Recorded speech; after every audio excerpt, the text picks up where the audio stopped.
beside my toolbox. Mm-hmm. So now I built a shelf last night. I was up to like, I got up at 6 o'clock yesterday morning. We was at Wingate University from 9:30 until 3 or something. And by the time we made it back home last night, it was like 7, 8 o'clock. Well, by the time we ate and got back home, and I went by Micro Center and all that good stuff. Mm-hmm. And so I'm trying to figure out my cameras again. And I'm not used to. All right, before anybody says something, is that backwards or is that right? That's right. Okay, you're backwards, good. but the patch is right. Good. Make Greg happy. You are in the right orientation. All right, let me see here. I'm not even going to worry about streaming this tonight. I don't know if I'll open that up or not. I've been working on trying to finish the shiplap on my living room walls today, and I'm working on those awards. So it's just been it has definitely been a day in the, what am I doing? Let me find comments. Who we got? See, I had to make Greg happy. Making sure I wasn't backwards. But we can fix that, Greg. I promise. Big old clap of thunder out there. Oh, dude. We come through. I was hoping, I was really hoping I would have time yesterday when we dropped Taylor off at Wingate for her, whatever that prospect thing. And I thought, I wished I could get a hold of Jack before I came down here and see if he was going to be out and about and around. And honestly, I didn't realize at the time when I was thinking about that Wingate was almost an hour on the other side of Charlotte when you go through traffic. Oh, yeah. So we ended up staying down there around Monroe and everything else, hanging out until, I don't know, I think we made it back to her, finished watching her stuff for about hour and 20 minutes or so. Mm-hmm. So, and then we just we came back up. I went by Micro Center and picked up the new little, I guess I need to set that on the table. Somebody has went and spent some money. Yep. And I'm going to blame this on Jack and Santa. This is going to get blamed on Jack and Santa. Well, Santa's supposed to leave it under the tree for you. Yeah, but now it's a little bit too tall. I don't know if anybody can see it or not. Scoot that table a little closer. Yep, I'm going to. I'm going to tell you what, that thing is heavier than it looks. Hey, for it to have such a flimsy outer shell. How's that look? We know what it is now. There we are. So. You got the knockoff brand of the U1. You got the maker U1. Yep, I got the maker U1. Too bad they're still charging the same price. Uh-oh. But I was talking to that guy down, I can't remember his name. He was a super nice guy. And from a lot of the people I've talked down there, they were really nice. And he said that online, I don't know if it was the store's version of online or like what the store can see, or it's what you can buy through their store online, that they are going to be bringing more of the like build plates, stuff like that you can buy. And he said, I'm hoping that they will start putting that stuff in the stores. Yeah. Let's see here. Who's in here tonight? We got three dogs. Grips. I've got one of them coming. I was just talking to Three Dogs a little while ago. Me and him, I was helping him out with a thing on Tinkercad thinker tag. Oh, yeah. Thinkercad. Yep. Oh, it makes you think, all right. It's like I was telling him. it's a good place to get your bearings on working in 3D instead of just like 2D on Lightburn. Mm-hmm. It really is dealing with basic shapes and stuff. But it's also like I told him, I mean, I played with it for years and there's still a lot of stuff I don't know. So I really, Robert, I really hope some of the stuff that I had talked to you about, I hope that really did help. I really do. Let's see here. Klondike's in the house. Sean, yep. There's But some yeah, heavy raindrops starting to fall. oh, dude, we come by. Let's see here. Where was that part at that we hit? It hit us probably about. If you're coming back up 485 towards 77, because I had, instead of going the north side like you would go into IKEA, I was going to come. I went the south side because I wanted to come up and hit Tybola and go over to Micro Center. So one of them 14-inch, and my printer, of course, don't print 14-inch. So in Slicer, I use some of them snap pegs to print it and snap it together. Well, that works. See, that's another thing now that I've got. Well, I could have played with it in the other one, but I would really like to be able. I want to learn more about the 3D print because some of the stuff that I've got ideas for, like that, it would have really helped me out this week coming up. And I may still try to do some of them and see how the guy likes them. If it might be something we add into the awards next year if he uses me again. But some of the lettering and stuff on them, having that U1 to where it doesn't waste a lot and I can mix the colors, kind of, like doing a lot of graphic stuff in the small areas. I'm hoping, or small-ish areas. I'm hoping it'll work. I don't know if it will or not. We'll just have to see. But anyways. Oh, yeah, that for multiple color or multiple material, multiple head tools is definitely the way to go.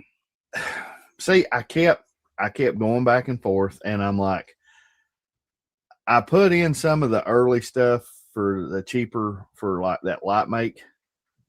I put in for it, but they're still expecting, they're not even expecting the Kickstarter to hit until sometime during the third quarter. So that could be another 2 months before the Kickstarter even starts up. So if that's the case, but they're saying that they're not expecting it to start being shipped out until November. I'm It's like, starting to get pretty rough out there now. I don't doubt it. A little bit. Y'all had some heavy rain down there yesterday. Now up here it has. Mount Airy got absolutely that cool one. Yeah.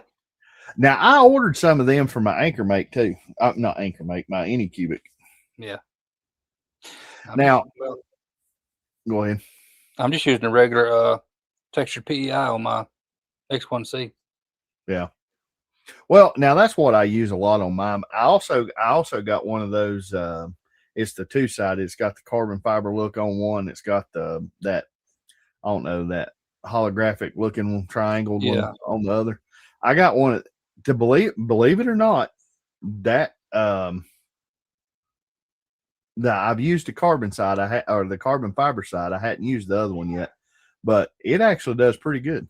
I was surprised considering it was the cheaper, like Amazon cheaper version, and I thought, well, I'll see what it does, but I liked how it turned out. It turned out pretty good. But now the Anchor Make, I got that M5C. That was the first one I ever bought, and technically I bought it for Skylar, but he don't ever use it. He says he blames it on me. So I said, "You're always on it. You're always running something." I'm like, dude, no. It says since I've got this other one, it always sits there.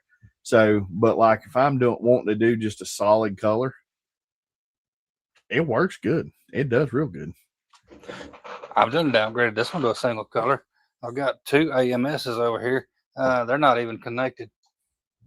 But yeah, that's just the old textured PEI.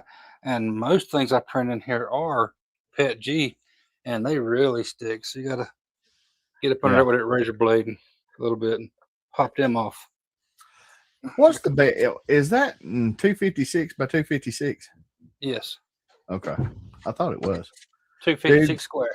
They were a butt ton of people in Micro Center yesterday, buying 3D printers and stuff. It's been well, matter of fact, I haven't been to Micro Center but once, and I bought a bunch of PLA and a couple other things. But their PLA don't look. That's the Inland, right? Hmm. Is it the Inland PLA? I don't even know what the name of it is. Kind of a blue and white box. $9. That's what it is. Well, they had some PLA Basic for $9.99, and then they had some Plus for PLA Plus for, I think it was, they had some that was averaging $10.99 to $14.99. I think it was the difference in colors. Three Dogs at Inland. Okay. And then there was, I almost pulled you, and I thought I was this close to getting one of those CMYK kits. I still hadn't opened it. You can see it. I still hadn't opened it. They had them sitting down there. Dude, they had a full shelf of them. The 4 colors all in a box. I think it was $59.99. I think is what it was. Mm-hmm. So the ones I got will work, but the translucent ones work a little bit better. I didn't get the translucent ones. Okay. Oh well, like I said, I haven't even opened these to play with that. I've been diving into Milmage, and I've been getting a lot of questions about it, so I'm gonna have to start making some more videos. Let's see here. I don't think I've talked to you. Skylar's wrestling coach sent me a text. Was it Thursday or Friday? Anyways, he was sitting there. He said, he said, "What are you doing next week or one day next week?" I said, "I got some work to do." I said, "But I can probably pull some time to come over." I said, or he said, "I need you to come over to school for hang out for a little while." I said, "Okay." He said, "I got a couple of new toys to play with." I sat there and I went, "Toys?" He said, "And they're right up your alley." And I'm like, "Okay." I said, "What kind of toys?" He was sitting there. He said, "Well," he said, "I got a small," he said, "We ended up getting a small frame. I don't know if it's new. I don't know if it's a used one that was donated or what it was, but it's a small frame CNC." He said it wasn't real big. And then he said, "We got a big," he said, "The other one's a big machine." I said, "It is." He said, "Yep." He said, "It's a Lincoln Torchmate." And I'm like, "How big?" He was sitting there. He said, "Well," he said, "from what I can find out," he said, "I didn't know what the price of it was." He said, "I haven't seen anything." He said, "But they run about $25,000. Mm-hmm. And I'm like, "I just found somebody to cut my metal." You're gonna have to figure out how to use it, then you can tell them. Yep. And that's what he's wanting me to do. He's wanting me to come over there and help him figure all that out and set it up. I may even try to work it out to where if I can learn some more stuff myself, be able to go over there and maybe help, kind of like be special. I don't know if you consider it a special guest, but just kind of come in and help the classes out and, show them anything that I can learn. And well, depending on how big that cutter is that comes with it, try to run that as high as possible, and then run your speeds as fast as possible. On that Dial that in, and it'll cut so clean you won't even have any slag on the bottom. Yeah. When I set mine up, I wanted to make sure I could cut 1/2-inch steel plate. Yeah. And Jill loaded a piece of 1/2-inch steel plate on the bed. I don't want to cut 1/2-inch steel plate no more. No. It's not so bad if you're messing with pieces 12 by 12. And that's bad enough. But I mean, when you're sitting here messing with trying to muscle around, sheet up there, without a chainsaw or anything. Yeah, that's definitely not gonna be something to play with. But I don't know. It's gonna be something I'm definitely interested, because that's something I'm also wanting to do with some of those stainless steel rounds that I was talking about. Mm-hmm. See, I don't. I got to see what kind of software that Torchmate uses, and I want to play with it just a little bit, and I'm gonna watch some videos on it and see what they have, because I know he'll let me come over there and try to help him mess with it and work it and do whatever, and I know if I ever needed anything cut, he would cut it for me, as long as I bring my own material over there to load onto the thing. But see, my biggest thing is what I'm wanting to do is, if it cuts good and clean enough like I'm wanting, and it like as clean as yours, Mm-hmm. and for that to be that big of a machine, it's going to be putting out some power as far as cutting power. So running anything 1/8 inch thick should be a cakewalk. Probably at least a 60 amp. I would say at 1/8 least. inch. Oh no, 1/8 inch ain't gonna be nothing. Yeah, that's what I'm saying. That it'll cut through it like butter. So You'll have to cut fast just to keep up with the slag. Yeah. So I would, that's what I want to be able to do. And some of the clocks and stuff that I'm wanting to make, instead of worrying about getting saw blades all the time, just in case if I don't have any in stock when I run across them, because those, what are those? Diablo blades, like I had done that 55 and that, my Bloodhound one on. Mm-hmm. Those are some of the best blades I've ever put a picture on. But if I was in a bind and couldn't find one, that's a $60+ blade. You can see this very well, but they've got proprietary software, and it looks like an older version of Lightburn, actually. That's kind of what I would looked at. So, and what you know as well as I do, it's not going to be, it can't be real hard. I mean, it can't be no different than what it can't be. The idea of it, I know the speed of it and everything's going to slow down just because you're cutting steel. I understand that, but and that's just going to come around to the fact of what material you're cutting, how thick it is, and so on and so forth. You crank that air compressor up to 60 psi, and you can go with it. As long as it blows that slag, I don't know what kind of table it's got, but if you can see the underneath side, you can see the plasma torches that's cutting through the metal. If it starts trailing, that's when you need to start slowing down a little bit. Make sure let it cut straight through. Yeah, make it sure it's trying to cut. The worst thing about the plasma is keeping your air dry. If you don't keep your air dry, you'll go through tips like nobody's business. Yep, because it splatters. It just blows that air. I mean, the water and the moisture in the air, it'll just eke them tips and slam up.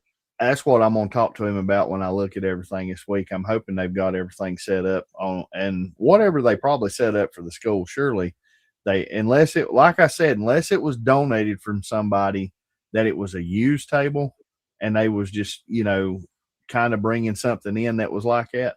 I don't foresee them saying, okay, this, you just here, toss it together. I'm going to say they probably had went through and kind of got an idea of what they need and need to set it up the right way. Well, that's cool. You got some toys to play with in your future. Yeah, and if I can, I'm gonna try to get some video of it when I do it. Because it's not every day I get to play with a big Torchmate. That's just that's a dream machine. I mean, honestly, that's a dream machine that you want, because if it's at least, if you can throw a piece of 4x4 or a 4x8 sheet of metal up on a table, that's not one of the cheaper machines when it comes to those. So we'll see. But I am going to, I want to see what kind of, which it being the school or whatever, I don't know what they're going to do. I'll be able to find out more, hopefully the first of this week, with the, if they haven't got or haven't acquired any CNC software, I'm going to try to talk, his name's Austin. I'm going to try to talk him into going towards Millman's, because it's the cheaper version of that. and maybe it be something because he's going to be working with it new anyways. And then again, they may have Milledge core is still a good place to start. And from what I understand, once you purchase Milledge core, you only pay the difference to upgrade to Milledge Pro when they finally do release it. Yeah. But without Milledge Pro, you're losing your V-carve and your 3D reliefs. Yeah. So, I mean, that's just I don't know exactly what they're going to be doing. And they may have bought a Vectric or something. I have no earthly idea what it's got right now. I'll know more this week, hopefully. So that's going to be something I'm definitely going to be playing with and keeping up with and seeing how everything goes. But you'd be hard pressed to beat Vectric V-carve Pro. Yeah. Well, I mean, I know that, but like I said, but if $700, they're wanting to save money just to get the program started or just to have it to use, that would be a better route for them. But it's a county school, so it just really depends on what they spend. And they've got all that. Do they have a laser? No. And see, that's something I've thought about maybe setting up to where I've got one of the canvas style enclosures that will cover this Acer 36 watt blue. I have thought very seriously if this something later on down the road kind of works out where, you know, especially now that he's taken over the ag department, and that's where a lot of this stuff is, because they do all this inside the ag department, the welding building, all that's kind of under the same roof. So I told him, I said, if we have to, I said, maybe I can just have this to where I can load it up, bring it over, we can set it up, and I can use my laptop and people can see it. I mean, you know, people can see what they want to do, you know, and see if it's something that they might be interested in a future of going, and not necessarily doing what I do with crafts or whatever, but doing stuff for somebody in the future. I mean, that's something that's would be pretty good. So I don't know. I'd like to work with some of the kids and see how that goes. Mr. Ed's in the house. What's going on? Howdy, folks. Jesse Griffin, how you doing? Let's see here. We just jumped into a live stream just to this was in the shop. We ain't really got an agenda tonight. Nope. I slept till I was planning on getting up at a decent time this morning because I had some stuff that I was going to do outside, and then when I woke up, it was raining. I thought, okay, well, I'll start working on a little bit on the inside of the house. Then it'd clear up. I thought, okay, now I'll get ready and go down to the shop and clean some of the stuff up I was wanting. It started raining again. And I was like, I just said the heck with it. Maria's like, the sun's coming out. And I'm like, it won't be there long. It came out for a bit. It did come out for a bit, but it's not long enough for me to shut down everything I was doing. I've only got a couple of trim pieces in this whole section of wall. Like the computer and everything that you're seeing me on, that computer on the other side of that wall is my living room wall. So all of that, I just got done completing most of the ship. I've got two pieces about, I don't know, 30 inches long of shiplap up in the top that I got to finish putting on. And then it's just trimming out the door and trimming out the molding. And I got to trim out my two windows and front door. So I got to get started on some stuff around here, but I've been sublime busy. They're trying to get these projects caught up. Dude, I haven't been able to finish watching it because I get to watching your video on the dog paw, and then I have to stop. And then I started watching it last night, and then I ended up falling asleep on the couch. And I was like, I was absolutely exhausted. So it wasn't you. It was about, because I didn't start watching it till like midnight. And I thought, I thought, I'll lay here for a second and I'll see what, I'll watch this. And if I get sleepy, I'll just go to bed. Well, yeah, that didn't happen. I fell asleep on the couch. Then I ended up getting up and going to bed. And I thought, well, I know where I stopped or I remembered last. So I'll just catch back up on it and play it again.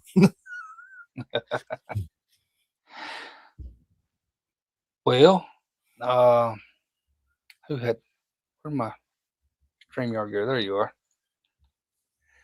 Ed.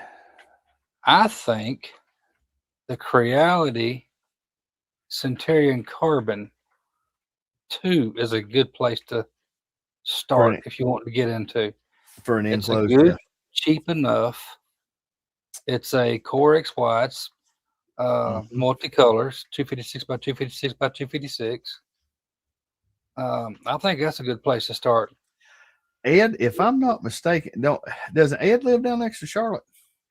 Ed, where you at? I don't know if it's Charlotte. He ain't far away. He ain't that far. I think I seen him Rock Hill or something, maybe. I think he's closer than that. Huh? I think he's closer than that. Okay. I don't think he's been real close Ed, to us. If you get a chance, and they may still have some stuff going on sale, I'm not sure. But Micro Center was having some decent sales on some stuff over. Look at their online and pull up the Charlotte store. Like with now, it wasn't. I'm trying to. Okay, I'm backwards right now for myself, so I'm pointing in the other direction. This right here, which Amazon had it on sale at the same time, but it was okay. Gastonia, Martha River Park. Okay, you're not too far away. They had it for $8.49, and it's now it's a 4-tool head, so I mean it just really depends on what you want to go with. I will say it's going to be better than the other one, I personally think, from what I've seen. But it's definitely going to be better than the Centurion Carbon, but it's a better price too. It is a better price. But now they did have some of those. I think I'm wanting to say they had that Centauri Carbon 2 for $4.99. That's what I was saying a minute ago. I think so. I tell you, I mean, Bamboo is a good printer. Don't get me wrong, but I'd stay away from them. For right now, I would. And it's not about their company, the way they've been acting as a company. No. It's just you can get just as good printers cheaper. I'll tell you another one to look at, because yesterday I actually got to lay my eyes on it, and I think it is, if you will go in and look now, as far as like an open platform, and I think people have seen my Anycubic V3 or Cobra 3 V2. They've also got that, me and you talked about it one time, that Cobra that they just come out with. It's got the Gen 2 head on it that it clips short. If I'm not mistaken, they actually had one of them running on the shelf at Micro Center yesterday.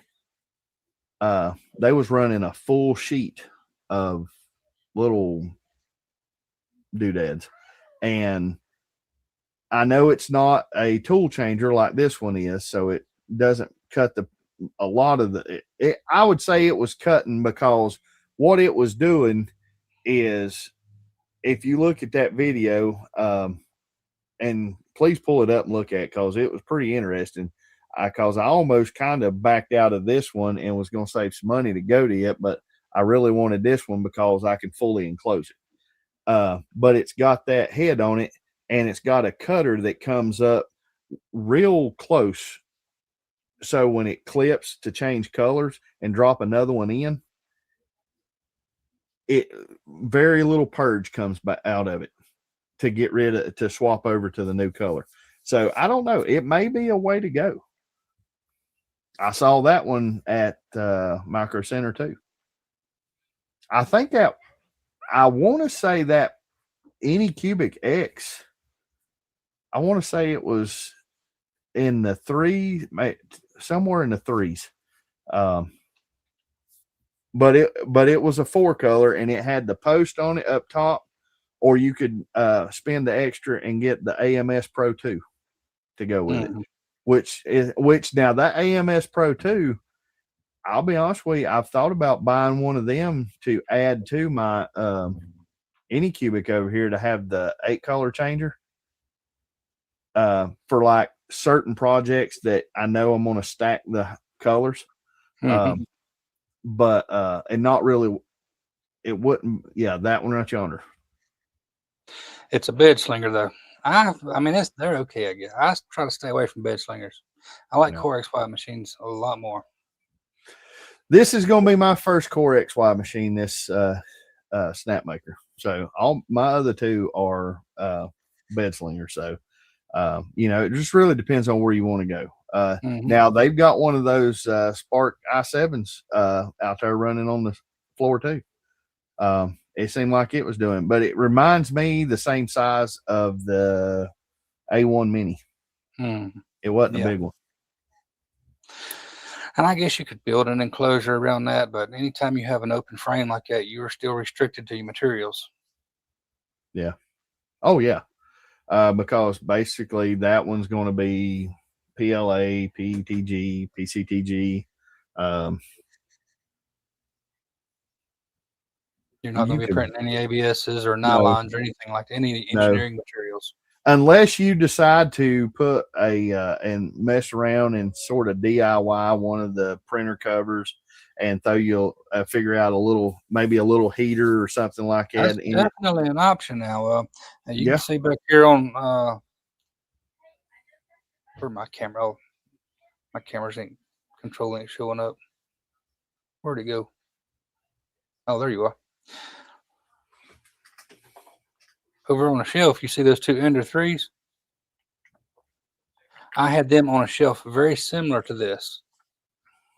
And I had foam. I had pretty much a little section built up in foam and a plastic sheet pulled over the front of them. And I had a 100-watt light bulb burning in there. That's what I was getting ready to say. I built an enclosure around them too. Because you could put you could almost put the foam above that light in the bottom of that rack, kind of close that off pretty. And any of that, as long as the temperature fluctuation doesn't change a whole lot from what I've gathered, it's not that bad.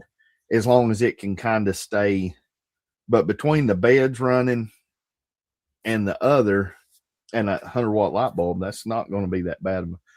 So even the U1's not fully enclosed. I printed the rim on the top to accept one of those containers to go on top of it. I just hadn't got the container yet, but the 4 walls around it will at least help from breezes. If you get a breeze on your mid-print, it can change the rate at what each layer is printing at, and it can actually pull your parts up off the bed because the upper layers are cooling faster and shrinking it up.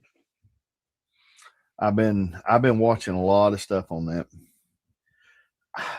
I haven't seen any of the Crealities. I've never messed with Creality, so I couldn't say one way or the other. Those are the only two I've got.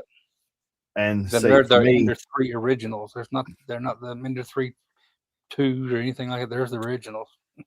What wasn't there like a MK1 or Mark 1 or something like that they come out with after the Ender?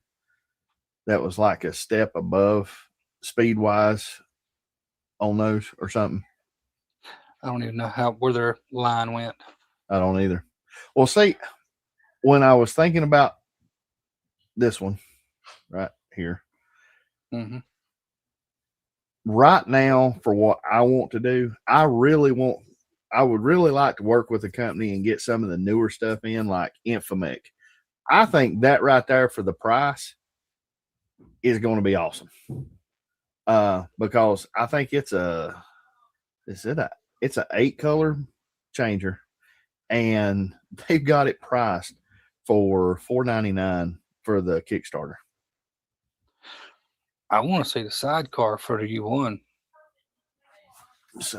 Sidecar.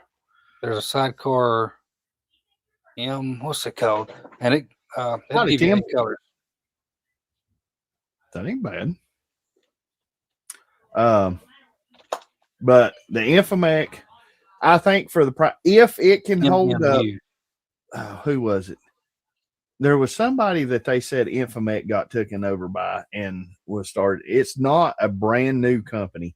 It's actually been renamed from another one that was pretty popular back in the past.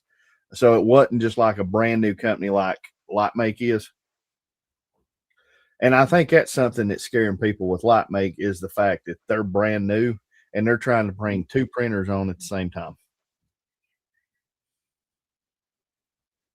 You Dude, get 8 colors per card. I think it comes with both of them, so you get 16 colors. I wonder how they're going to. I wonder how it's going. I wonder if you're going to have the same issue though with the color as far as the purge waste and stuff though. I don't think so, but I'm not sure how this one does Because its swapping. Having the 4-tool head, that's the plus side about it is say, I mean, initially that's the saving point to have that. Quit popping Yeah. up. That's the initial savings to have, and that's the reason I went with this one right now, is to have that. But I really don't see myself right now printing that many different colors. Not for what I'm wanting to do. K2, A1, The A1 K2. Mini. I've seen the K2 a little bit. I haven't watched much. I've seen people that's had it, but I've never watched any of the videos on it. Tim? Oh, well. Yeah, I had a couple of them. Sovo M1D is another one I was looking at. Yeah, I looked at that one. The only thing that, and I kind of guess it's the same thing going back to the Light Make.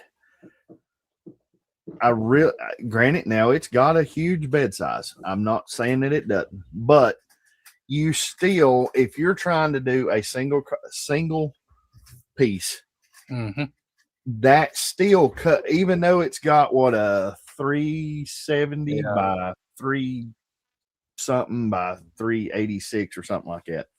It's a huge bed size. But if you actually go in there and read the detail, if you're doing, say, like you wanted to do a Mandalorian helmet and you wanted to try to max it out for the size of your bed, you can't go the max of your bed because if you're just doing an individual print, because of where the other heads would smack each other, it can't go and travel all over.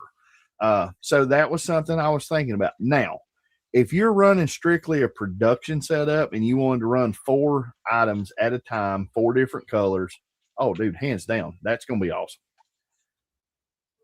Even right now, even the Soval or any of those that's got the 8-head printers or something like, or the 2 IDEX heads or whatever, none of them are going to do, in my opinion, what that Light Make's going to do.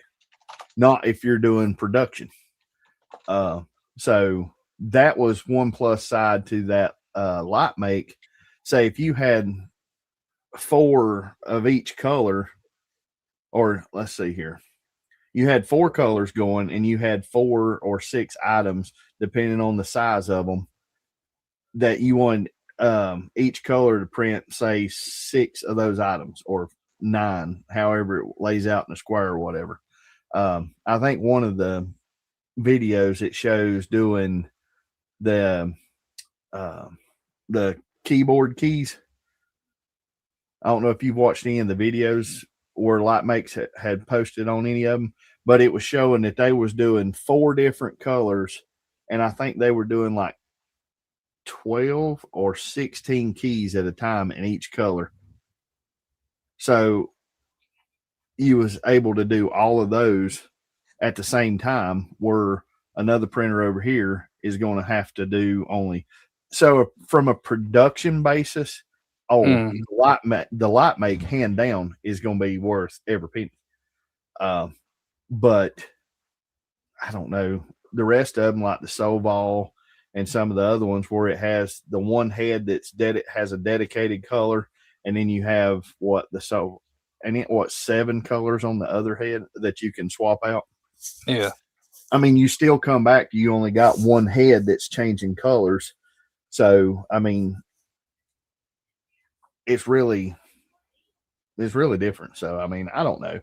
Right now, this one is tried and true. It's been out for 6 months, and for what I want to use it for, this right here is probably going to be the best option for me. So right now, I think it is the best. I'm excited to see what's coming up on these other ones though, but yeah. Well, This I is was one. looking at, yes, I don't want to spend the $150 for the cover for that, but I am going to do what you just did. And I think somebody I had watched, which I think this was like 4 months ago, I think maybe. Somebody, they was talking about using the IKEA hack to put one of their bins over. But I think somebody said that you could also probably adjust that a little bit and maybe get one of those Sterilite clear containers from Walmart that might be pretty close to fitting. There's actually 2 separate models. You've got one model you can print for the IKEA bucket. There's a separate model for the Walmart bucket. And when Okay, now I download haven't seen that one yet. That's what this one is. And when The you download Walmart? the model for the Walmart bucket, Okay. let me see if I can break this apart. Now, does that one have the open slot in the back for the thing to go through, or do you have to pull that away separate? No, you just pop these right off. Okay. You got these little slits for these bars to slide in on the Walmart model now, the Walmart bucket model. You just slide them in. This side over here is missing its 2 slits. So there's a don't print the original, get the original, and then there's another file that fixes these 2. Okay. Let's have 2 slits right here too for a bar here and a bar here. I just forgot to model them in there. Okay. Or now I saw one slicer and fix that in slicer with if some I'm not negative mistaken, did I see one that somebody had took and put what was it? Put a like a little rubber mat around there to kind of help that seal just a little bit better. I've seen some people running weather stripping around it. Yeah, I guess that's the same idea. You're just going to have to put a little bit. You're just going to have to add a little bit of weight to it to make it press down just a little bit, though. Mm-hmm. You can actually drop some threaded inserts in there and screw it down. Put your little door in the front of it. looky. There's Piled. Mr. Piled 3D. What was that? There was another guy, and I'll have to find his name because he had a really good looking one. I think it's Forged something another. I might actually have it. Has got one that he done his in black and orange. Oh, on that top cover, and he used actual pieces of glass for the slides and the side pieces. And he said, I went above and beyond. He said, when I made mine, he said, I just wanted it to be different. And he said, I loved the way it looked. And he also does his in that textured layers. So it doesn't show it blends all the lines out of it doesn't leave it smooth. It blends all the lines out of it by the textured. It wasn't the fuzzy, but there was another textured side to it. It almost looks like what is that? Rocked paint, or when you throw paint on there and it's kind of got that rough texture to it.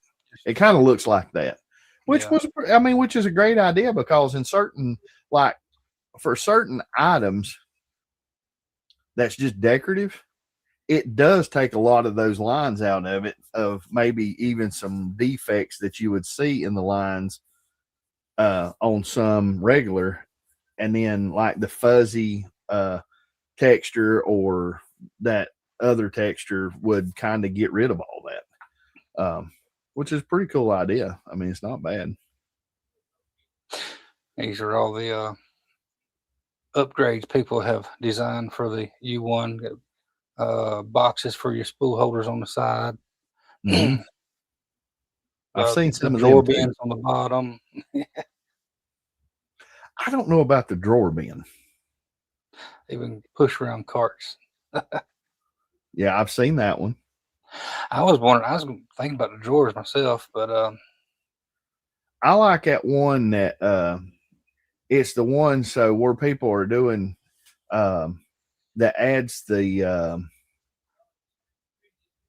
to where you can run different size TPUs. It goes over the extruder, and then you pull out that metal piece out of the back. So if you need to go from like what was it?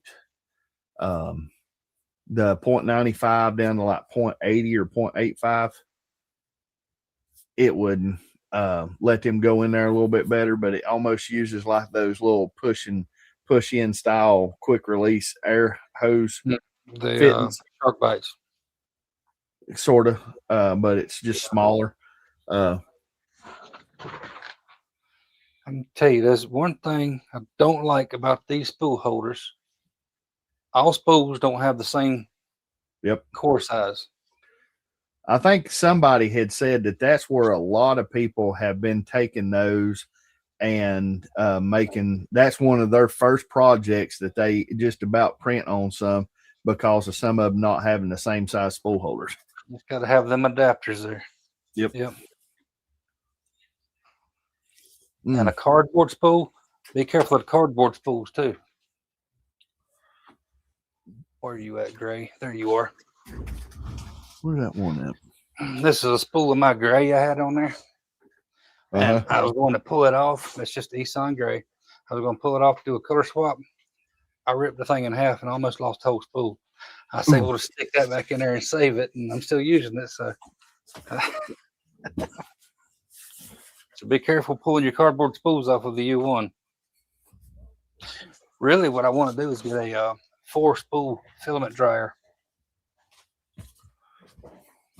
and just print directly out of the dryer. That's what, see, I've been thinking about doing, like getting one of the, that's the one thing that I would like to have as an upgrade instead of the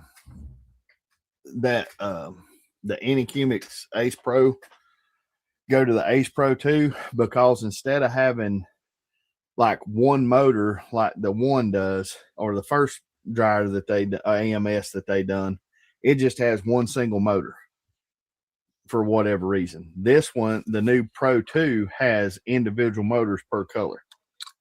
But now I was up, how did it come apart? Yeah, they got these if you find them when you got like a discount thing at Hobby Lobby. They've got these that don't do too bad at you know, just the replacement. Well, if I can put it back together, I got a bunch of them up here. You can 3D print your spools, but yeah. But I'm keeping a couple of these on hand just because of what you said. I'll hang on to a couple. Just making sure that I can have that just in case I need it. Because I haven't had that problem yet, but that is. This is the feeder unit for my U1. It started grinding and holding the filament back, and I was getting a lot of under extrusion problems. I sent them an email. They asked me when I bought the printer, and the next day they asked me what the model number was, and the next day they asked something else about the printer, and I told them, got them my username where I bought the printer, and I told them what model number was. They just shipped it right out. Well, now I've got, I think it's either 15 or 30 days that I can go back and purchase the extended warranty through them. You get your first year through Snapmaker, and then if you want the 2-year or 3-year through Micro Center, and dude, it wasn't cheap though. It was like $2 something for the 2-year and right at 300, maybe even a little over 300 for the 3-year. I think I'll pass. I think I'm like, you know what? I think I can figure out enough to pull them apart and fix my parts myself. So even if I had to buy, $199 for the 2-year, and I think the other one was like right at $299 for the 3-year. And I'll be honest with you, really, that's why I like buying the cheaper stuff. Yeah, pretty much. My CO2 laser, it was fresh off the boat. It's the big red and black. I've had it for about 8 years now, since before OhmTech was a thing. I paid $1,700 for that 60-watt CO2 cabinet, brand new. Is after it gets to my house and it is working, I don't plan on contacting them again. If something happens, I'm going to dive into it and fix it. My fiber laser, I bought it brand new as a 30-watt laser. I had that thing for 4 months before I tore it down and I rebuilt it to be a 100-watt. Yeah. I just wasn't happy with the 30-watt. So I just rebuilt the freaking thing myself. I mean, I'm not going to contact the manufacturer myself. I'm going to dive in there and fix it. I mean, and I know a lot of everybody is not going to do stuff like that every once in a while, but I mean, for the most part, if I'm going through and doing what I'm doing, you're going to have to do to a big portion of any laser that you buy, you're going to have to do your own maintenance to it. You're going to have to do your own work. So it's not like, honestly, you call somebody and China's going to ship somebody over here to fix your $2,000 laser or whatever. It's not going to happen. Well, 90% of the parts are off-the-shelf parts anyway. Exactly. So now, don't get me wrong. I understand some of the newer lasers and stuff like Alien Cell, X-Tool. A lot of them are going to, but still, you're going to have to, 9 times out of 10, they're either still going to ship you a part that you're going to have to fix it yourself, or you're going to have to just box the whole thing up and ship it back to them at some point. Eon, or however you want to call it. Yeah.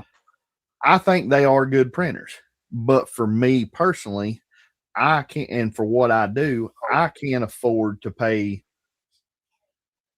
above $10,000 for a print laser. No. And I think I saw somebody the other day that had one of it was a Trotec. It was listed on Facebook. And I'm like, I was kind of interested because it's Trotec. You know, you see the name. And I went in there and looked at for sale for $20,000. I'm like, Trotec's high. I'm like, I can't do that. They have good support though, and that's pretty much what you're paying they for. do, and that's great. They are nice machines, but I still can't pay $20,000. Somebody's talking to somebody. Well, I was on a live stream the other day, and somebody said, if you're going to spend $4,000 on your CNC, you need to spend a little bit of money to learn how to use it too. Join Kyle Ely's Learn Your CNC course. And dude, I ain't spending $4,000 on a CNC. I'll build it from scratch first. Yeah. That's the only reason I bought the long mill, because it was $1,200, and I couldn't have bought the parts myself and got them here that cheap. For that price. Well, yeah. I want to start out with my own personal CNC. I would like to have like almost kind of like the size of, if I can buy like a Jamitsu or something like that and end up with one for less than $1,000, I can't buy the parts for one for less than that. Yeah. But if I have to, that's what I want to do to start out with. And then if I see that I don't see myself ever being able to put the kind of money into a Onefinity, or I can't even afford a Shipoko or Shipoko, whatever you want to call it, or some of those. That's still, what, $6,500 plus. I can't afford that. I'll build a print NC first. So is it Dave? Is it Dave that come up with the one that you can? Dave Gatton. He's got a kit. You go by his kit. They're actually very simple to build. There's not that much to them, and you can source the parts yourself. The first one I built, to be honest with you, I got like, it's been a while back now, don't mind you, but I had like $250 in it. Yeah. It was the MPCNC, and I built it to be a 30-inch by 30-inch. I bought the stepper motors. The controller I got for it runs Marlin, which I don't think Marlin, at the time, I did not think Marlin was a very good option for a CNC. Great for a printer, but Milmage will actually control a Marlin controller. Oh, okay. So that might be a good option to pull that one back off the shelf. I've got the plans for one. You have to buy the aluminum extrusion rails. You have to buy that part of it and everything. But it does everything else in 3D printed fashion. But I think you can also take some of those and get the measurements from, and you can, like, even if I called Sin Cut Sin to make the heavier brackets for where the the trolley runs back and forth and everything mounts to. Even if I had to send it to them to get a detailed, you got your print out, where all your bolt holes and everything are, it would almost be worth that little bit of extra to make that a little bit stronger on that part. But would you go with the belt style, or would you do the I'd stay away from belts at all costs. Okay. My MPCNC was a belt driven, and it's like, you can take it easy. Belts do stretch over time, no matter what. Yeah.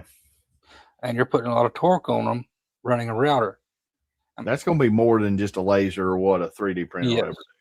Yeah. But and like I said, the Lone Mill, it's a good machine. It's a stout machine, but its drawback is the V wheels. I wish it had linear rails. Linear rails is what I was wanting to say. I don't know why I had a problem with that. Oh. And I started making my plans the other day. I was going to swap everything out. And I was take all them V rails off and V wheels off, put linear rails on, and because I'm wanting to put a 1.5 kilowatt spindle on it too. And I already had some stuff in the shopping cart. I'm like, this is getting expensive already, and I just put everything on hold again because I got a bunch of other projects going on right now. Don't even have time to dedicate to that at the moment. I need to probably go ahead and start collecting some stuff though, so when I do have time, I'll have the parts ready. I see, that's the whole thing, and I don't mind building one. I mean, cause I think some of that would be awesome. And if you can build it, that means you can work on every single piece of it, and you know what you've got. Yep. You know where the parts come from. You know what the parts are. You know where to go back and get them. But going back to what you was just saying though about the difference between belts and versus going linear rails, that is the plus side for, like, okay, you can get by with belts for lasers. Look at your CO2s, look at your 3D printers, whatever. For CO2 or lasers and stuff like that. There's no tension on the head. No, but like you just said, that's the whole point. You've got so much pressure that is enforced that's against that when you're routing at those speeds and it digging, just depending on how big your spindle is and what it can run. And you're just talking about normal use too. Just imagine you have an incident, you crash that sucker a couple times, which is going to happen. And it's going to rip the teeth off a belt. It could. I doubt it, because the stepper motors ain't going to put that much torque on it. But it is tough on the belts. It depends on what stepper motors you're getting. Yeah. But I mean, that's the whole thing. I mean, it's just it really is. But like I said, ultimately, I know for myself, I can't afford to do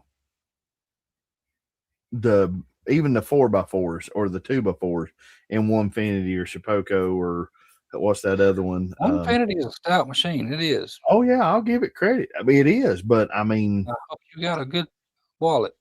Exactly. That's the whole point. What is it? If I'm not mistaken, I'll have to look it up to see. But if I'm not mistaken, even the 4x4s work tables, aren't they like over $6,000? Probably, yeah. I'll have to look at that. I don't know. That's just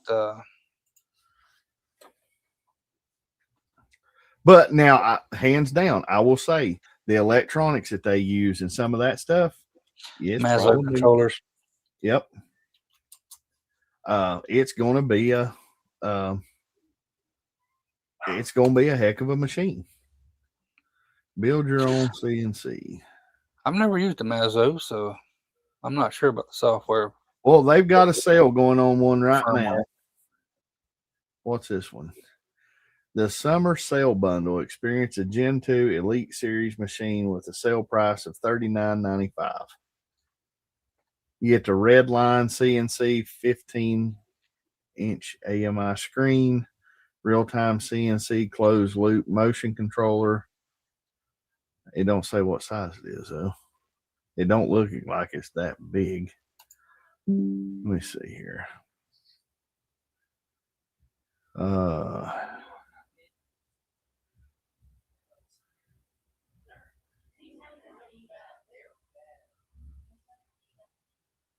It don't say what size it is. Wait a minute, there it is. You can get a Foreman series, which is a 49 by 49. Oh, that's honestly, that's not a bad price.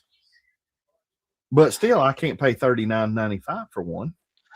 The Long Mill MK3 does have linear rails. Nice.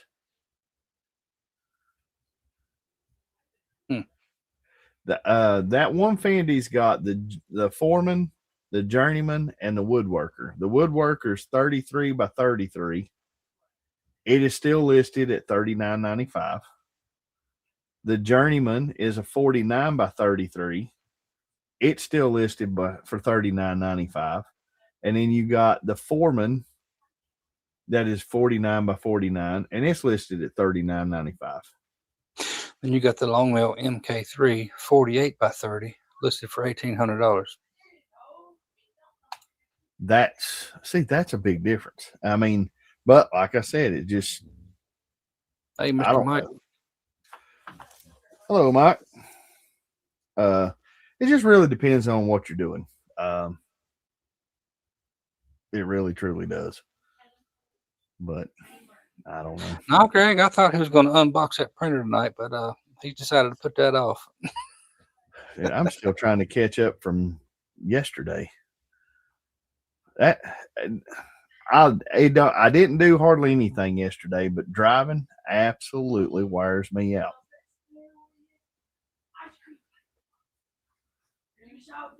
Give me just a second.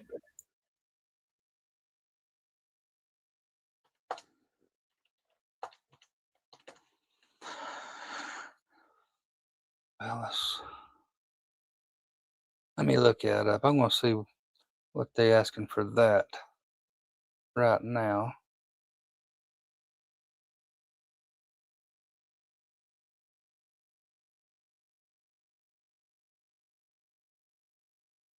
US. There we are.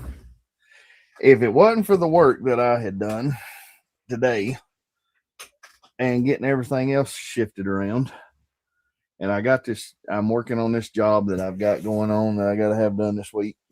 I would unbox it. There's so many unboxing videos of that. I'm really not worried about unboxing as much as I am just getting it up and going. What would you recommend on, like, I think Santa's still running the factory software. Would you switch over to like what you've got? You probably won't notice any difference. Okay. That's one thing I was going to get with you and ask you on. I didn't know if it would be worth changing over, or if there's anything there that would. That he did the PAX software too? Do what? Did he do the PAX firmware upgrade?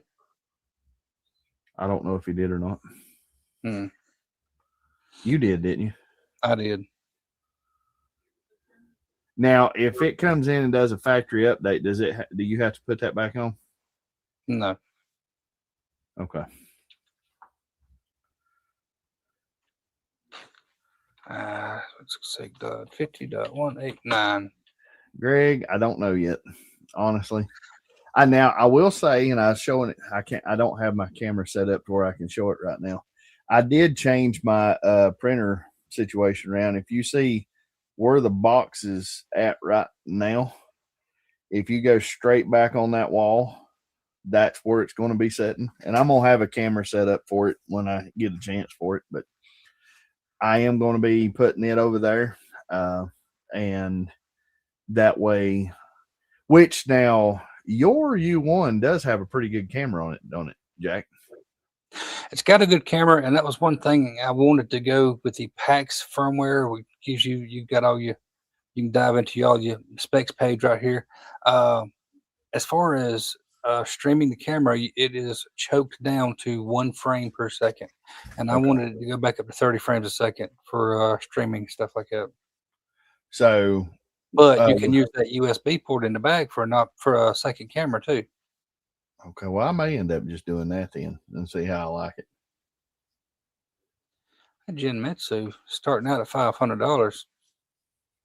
See, I looked at well, okay. You can get the spindle and 65 millimeter and all that good stuff. You see that? Have you seen that? What was it? I think it was a 6050. I think it's the 6050 Prover XL. I had a chance to buy and I didn't. That was I had other things that was more important to me at the time, but I think that's the one that I was kind of looking at, and it's around $1,000. But it had a pretty decent work size bed on it. Yeah, I saw Greg. He's wanting to come out. Yes, it does. And like I said, I don't know if I want to do it. Should I do an unboxing video? Or should I just do it unboxing live one night or something? I'll do it live, no matter what. Or at least record it and post it. I gotta say, this was kind of a quick thing, so I didn't expect it tonight. So I've been thinking about, I could slide it up here and start taking it out of the box, anyways. I guess. Jack, you're trying to. Well, it's pretty near 8 o'clock, so yeah.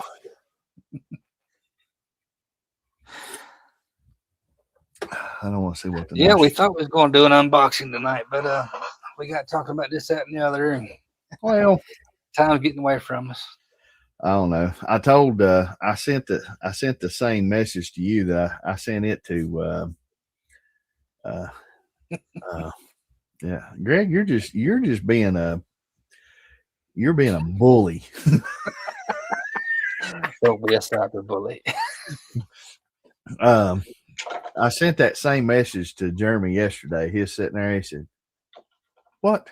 He said, "Why don't you drive that Jeep up here and just throw me in the back of it?" He said, I need to fall in the back of a Jeep too.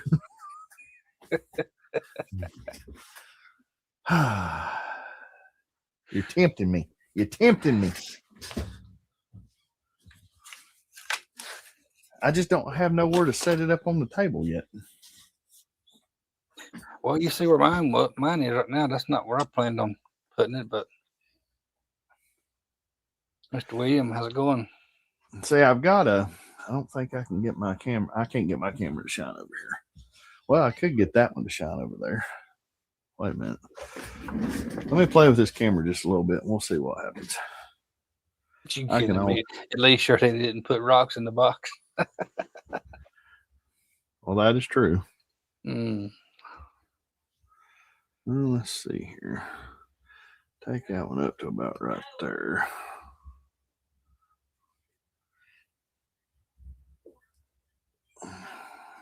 So I got we was talking about that earlier, the Lightmake L4, really good for production.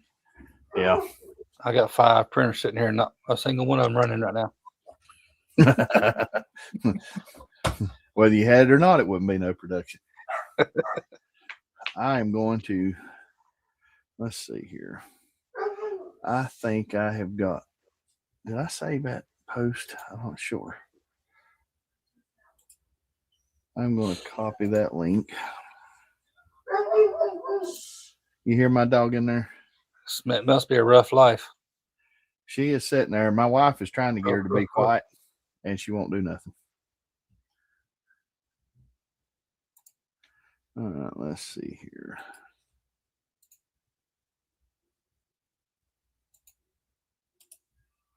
Paste. Well, that cameras are easy, Greg. They plug and play. Greg, I thought you bought a camera. Like you mentioned getting a docking station. I thought he already had a docking station too. Well, yeah, now that you said that, I thought he did too. Let me go find this. All right, copy. I think he's just buying a lot of extra hardware he don't need. Paste. Let's see what this does. Camera I got from my Fireblazer. It's one of the cheapest cameras you can buy. Okay. Let me see if this will let me.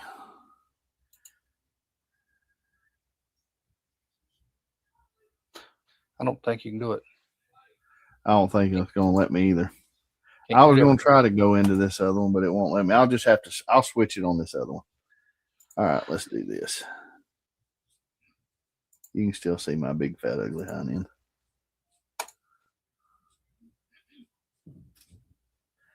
All right. Let's see if I can do a little bit of adjustment on this camera. Yeah, there we go. All right, Jack, what I was talking about earlier is I did have this right here. Mm-hmm. The AMS was sitting right over here to the side, and I built this shelf last night to get it pulled up above it.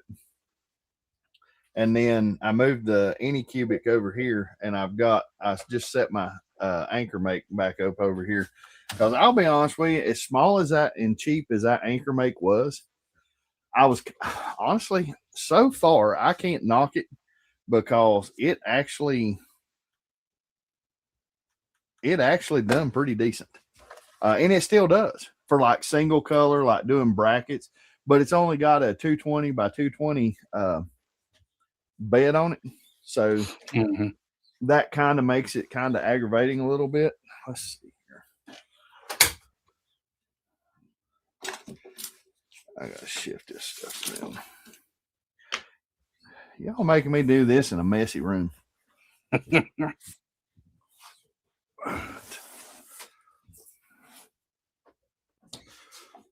see it. You see that right there? Maybe a little bit close. Anyways, well, I'm going to set this in the floor. I think maybe just set this up on the, so I can pick it up out of the box. Maybe let's cut it first. Greg, are you ready? I'm making my first slice, and we get to do this live on Jack's Live tonight.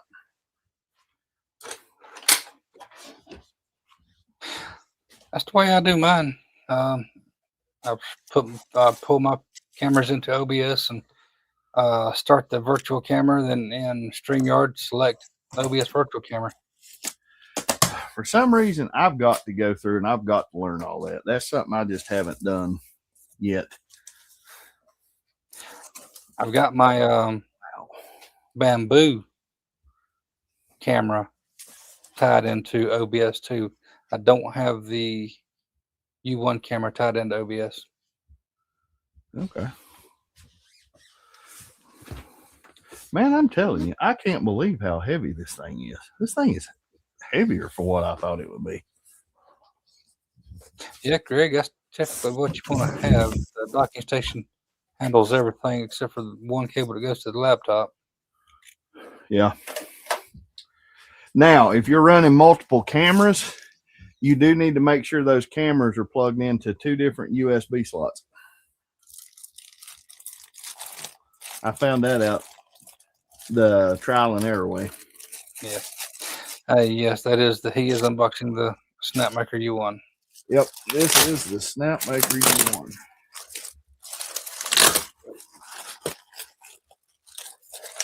Yes, you can grab the string directly from the Bamboo printers.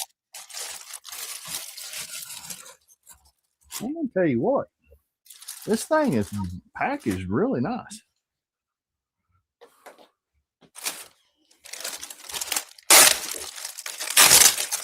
All right.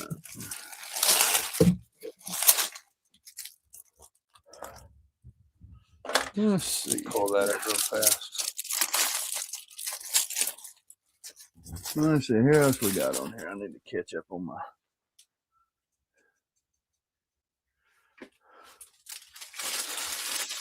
You don't need OBS, but it is definitely a help when you have multiple cameras.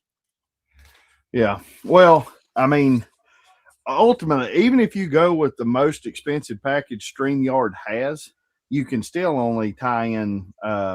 It gives you access to one more camera that you can pull in.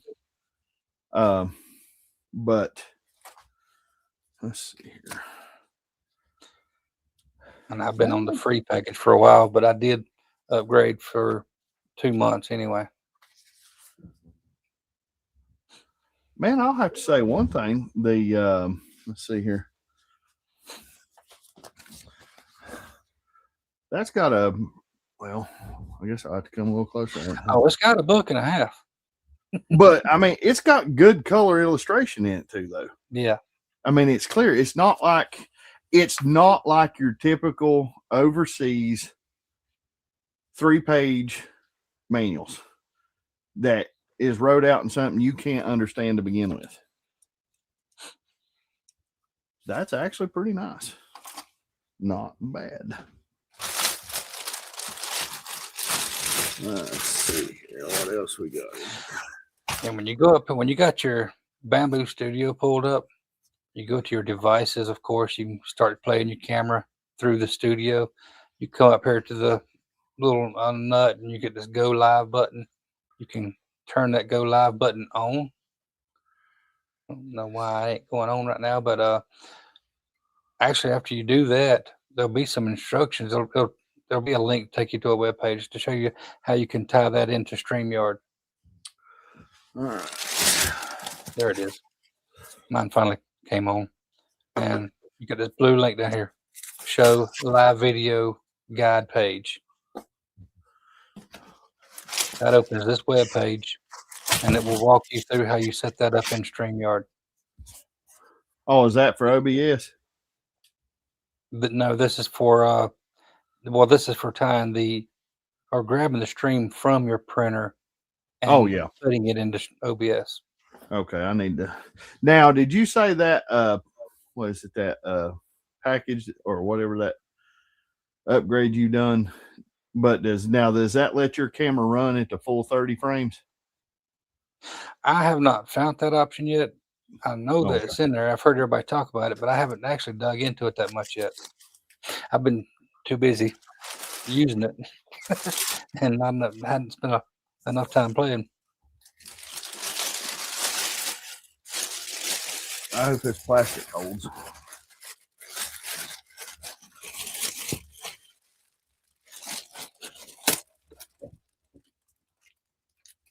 Oh, this thing's got a suction fit.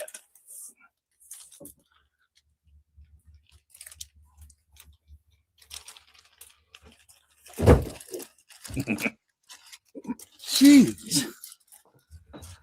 Whew. I was thinking, don't drop it, don't drop it, don't drop it, don't drop it. Man, I'm gonna have to say one thing. It's got some good cardboard in this box, though. It does. That's a heck of a little box. All right, now I gotta readjust the camera again.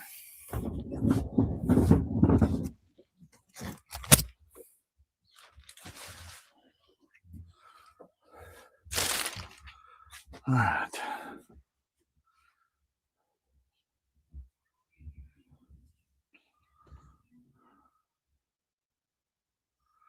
Oh God, I need to back that off just a little bit.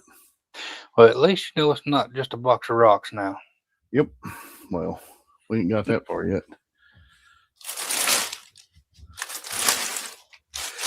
And I'll be honest with you,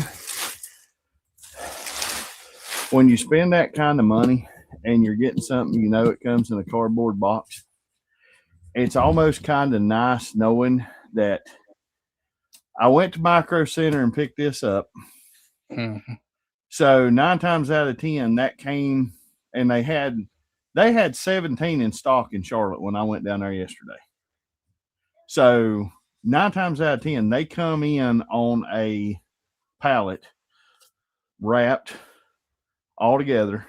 So this ain't just the individual piece that come off the Amazon truck that possibly got tossed down a conveyor belt, or you know what I mean? Which, I mean, I don't think a lot of people's had that much, but I have had those kind of issues out of stuff. So, well, Now I hope you're prepared because you're fixing to start removing about 2 rolls of tape. I just saw that. That sucker is taped to the hilt. Which, I mean, honestly, that's not a bad thing. Find my razor blade.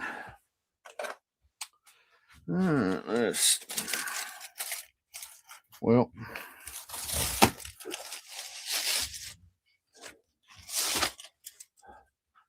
two layers of that bubble stuff. Man. You're already doing a lot better than I did on mine. First 10 minutes of my unboxing live, I didn't even have my camera on. All right. Let's see here. I know it's going to be a little bright, but there we go.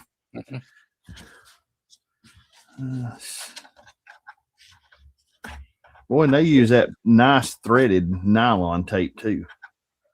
And a lot of it.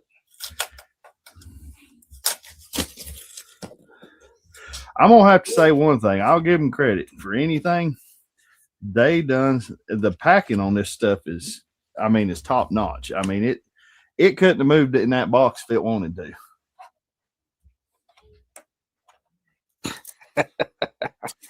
Go ahead and pull the trigger, pal. Get you one too. Come on. Jack and Santa calls me to do it, so he says he feels like the last man on the planet without a U1. Okay, that one's tied into something else. Go ahead and join the club. Nothing like peer pressure. Well, I mean, going back to what we was talking about a minute ago, I mean, now I have seen a lot of people talk about how the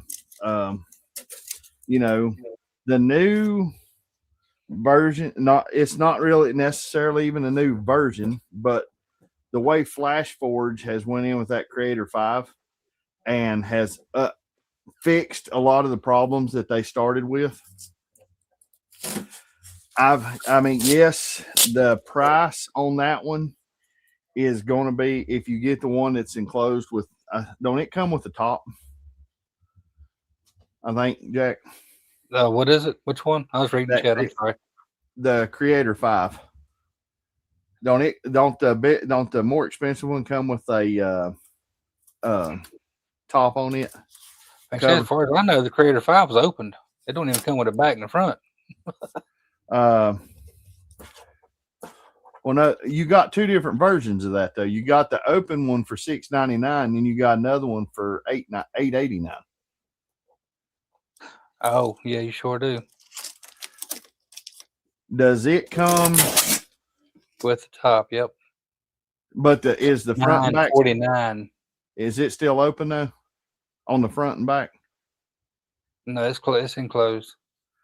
But okay, now you take that one and compare it to the. Now it was on sale the other day when I was looking earlier in the week. They had some sales going that you could on sale for $8.49. You could get, it was the same price, but probably trying to keep up with the U1. And it was, but for the same still price. Poops in the floor though. Do what? It still poops in the floor. Yeah, that is true. Have you had a problem with yours? The poop that it does put out, does it fall out of the bed or onto the bed? No. Matter of fact, I hadn't even done mine in forever. Well, the reason I asked that, I was watching a upgrade video on the U1, and there was a guy said that there was a print that he printed because, well, all right, now if you look inside of that, where it mounts, that's all I got. Where it mounts, that some people were saying they were having issues with when it kicked that poop out, it would miss the tray and fall out to the thing. I have not had that. Okay. I don't see any. But anyway, somebody has also thought of a little cheap 3D printed thing. It just pops right on the edge of that keeps it from flying out towards the front, which is not that big of a deal. But there's Mr. Al. I guess Al just finished up his live stream. I was on his live stream for a little bit. right before we went live. Oh, Greg, you need to. I'm enjoying this. You know how many unboxings? This is my very first unboxing on live, or unboxing really. I don't do a lot of mechanical moving parts, but if I do, I'm just going to use PETG. I can't. Well, I could print nylon in the X1C. It really needs an active heated chamber, but X1C will do it. All right. And I know PLA carbon fiber is garbage. Yeah, I haven't heard nothing good about that either. It actually allows voids, and it's actually weaker than standard PLA. Plus, you got it's hairy. You get them hairs that sticks out, and you can get them in your fingers or get your finger caught on them. Okay. Let's do this a little differently. Yeah, when I do functional parts, and I'm actually designing something right now. Let's see. Let me pull I had Fusion up right before the stream started.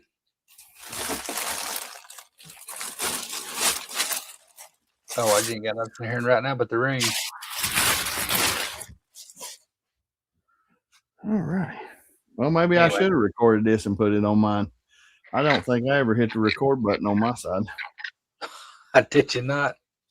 Well, I wasn't planning on doing this tonight. I'll download until Greg became a bully. Greg, you get me in all kinds of trouble.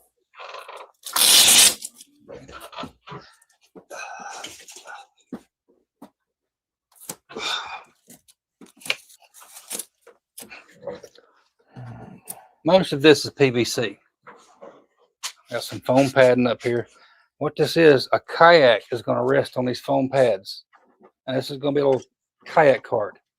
And I've 3D printed this little bracket right here that holds a motor / gearbox assembly from a Power Wheels car. Slide that back together. That's going to hold that. And I'm modeling some, I've already got this piece modeled. This piece is the piece that slides in and catches the gears. And that's going to pin to the axle. And that wheel is going to bolt to it. And the axle is going to be spinning too. So both wheels will turn. And across the back here, I'm going to put a panel right here. I'm going to 3D print a Milwaukee battery adapter and put a speed controller right beside it and have a little remote control. And it's going to be a powered kayak cart. So I'm actually working on it right now. And all those parts that I'm printing for this is in PETG. Man, Jack, you know something? Actually, the back end of this printer looks as nice as the front end does. But I just need about a way to set it on a turntable and just let it rotate while it works. All right. Well, have you noticed anybody else talking about how they set one of those? What is it? One guy was talking about he found a piece of granite and some rubber pads to set underneath the granite and then set this on, and it helped keep it from vibrating so much. Vibrating? Yeah. Have you seen any of that? Mine don't typically vibrate, but I don't have the most stable table. I got the little standing desk, and that whole desk will get to rocking. Okay. But if it was on something more stable. Okay, what in the world? All right, I got to figure out somewhere to set this until I figure out what that is on the bottom. Is that just like a piece of cardboard or something? Yep, that it sure was. 3 Dogs printed a muffler. Oh, 3 Dogs needs to. Yep. 3 Dogs, you need to send me a good picture of that that cross you showed me earlier. That thing was pretty. Oh. It was pretty. That was slick. I like that. Yeah, he sent me them too. That red, white, and blue cross. Mm-hmm. That was pretty nice. All right. Let's get right here. Let's see. That still works. All right. Now, Jack, ain't it this one right here on, like if you're looking from the front, it would be your left side. That's the one that goes into the left. The other three go into the right. That is correct. Okay. I'd seen some videos on that and people had talked about that. I think it's the only one that's got film across the front of it. You'll see all four heads, but only one of those heads will have film across the front. Okay. You got 1, a 2. Lift with your legs, not your back.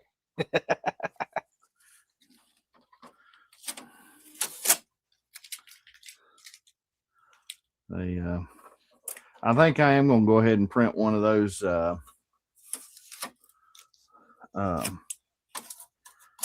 pieces for that Walmart. You're going to be sitting there for another half an hour just removing tape. Trying to.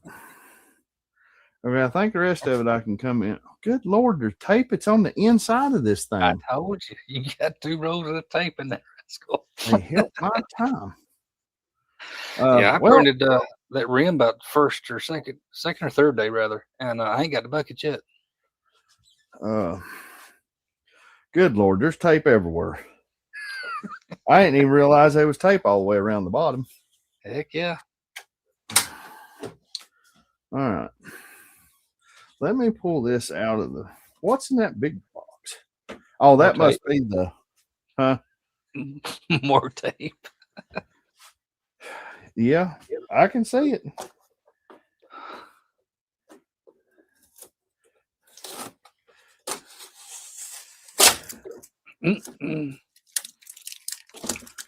That whole piece of plastic right there will just slide off. Well, that's why I'm going to pull the tape off both sides, and hopefully all that comes together.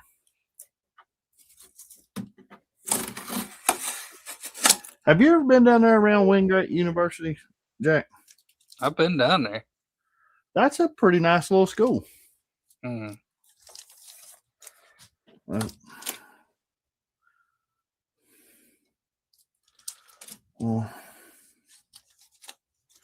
okay. Oh, there it is. More tape.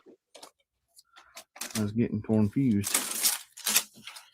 Nice, pretty glass. That's one of a lot of people's complaints about the U1 is it doesn't open that far. Have you seen those little metal? Somebody makes a metal kit. I ain't seen the metal one. I saw the 3D printed one. There's one that's got metal cut place hinges. I think it's like, which now it's below. I guess it would be considered high. It's like $44 for the kit, but it puts a seal kit all the way around, and it changes this out to where it takes it up to like 280 degree open. Mm-hmm. Does anybody want me to go in a little bit closer on that? You know what? I could have that plane. Oh no, you're good.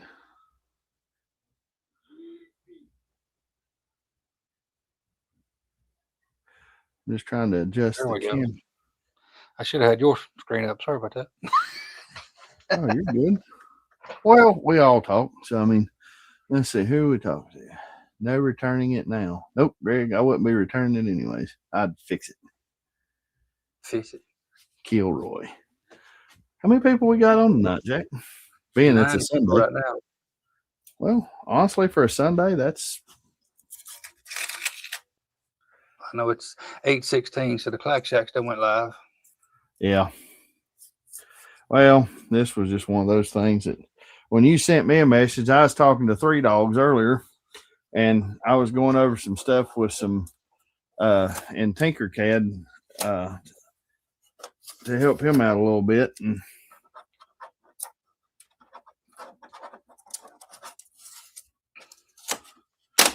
let's start the 4-hour process of getting the tape off. I thought you was kind of joking, but no, I No. understand why. Oh, wait At till you get least to the some of them screws you actually gotta take put that loose. little green tab on them to where you can get a hold of it. Wait till you get down into the screws you got to take out. Man, I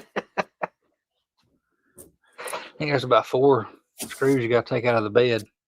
oh, that's not bad. They give you a little Allen key goes in them.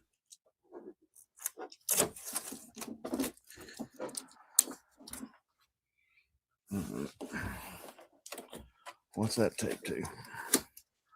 There we go. Well,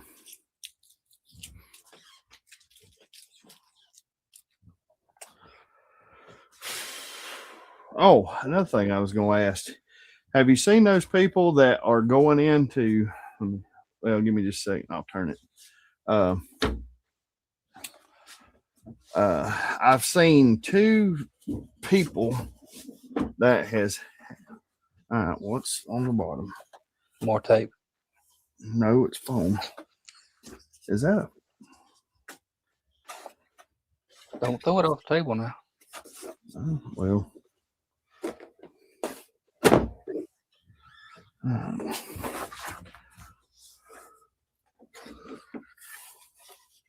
What was you talking about?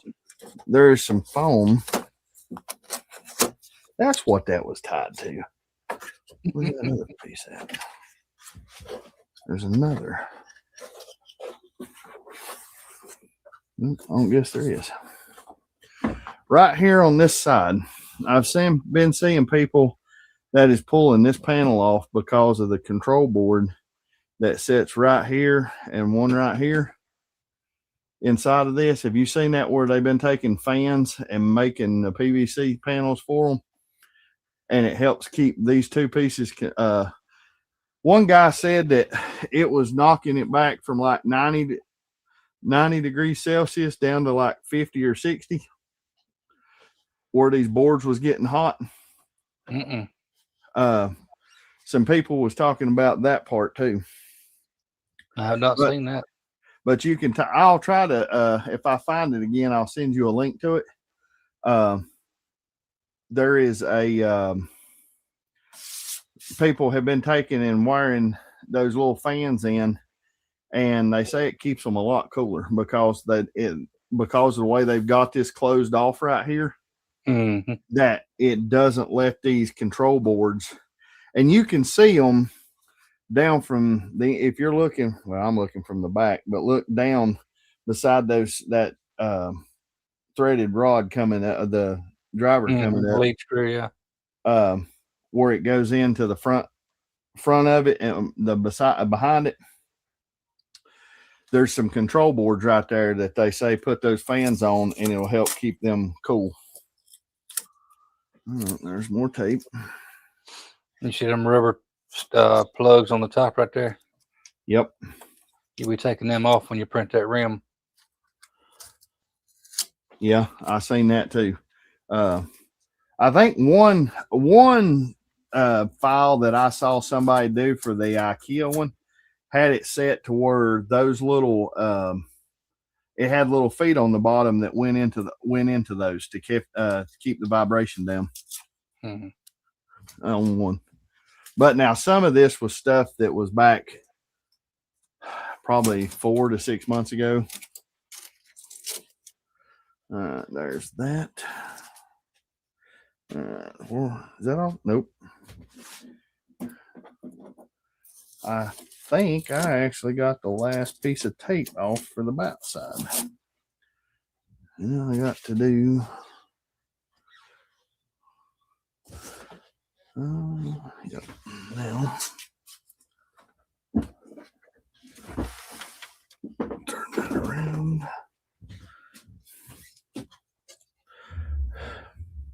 Dude, this is a solid little printer. Wait till you start putting them spool holders in the side. Yeah, I heard everybody complain about that, how tight they fit. Well, how flimsy the side is when you start pushing on it. Yeah, I've seen that too. Okay.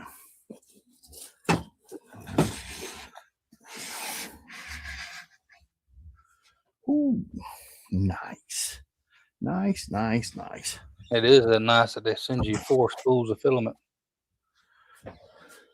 I Half think that spools, but right here, I think this is the filament. Oh, and dude, that's not just your, got a power cord. Those are what? they're half spools. It's not a full spool, but it ain't. Yeah, but it's still better than those little 250 milligram ones. Yeah. You get red, yellow, black, and white. Nice. The flipping tape. I'm gonna have to shine a light in here. I think I've got more than, I think it's got 6 screws on that little bad boy. And using my little Project Source little mini flashlight.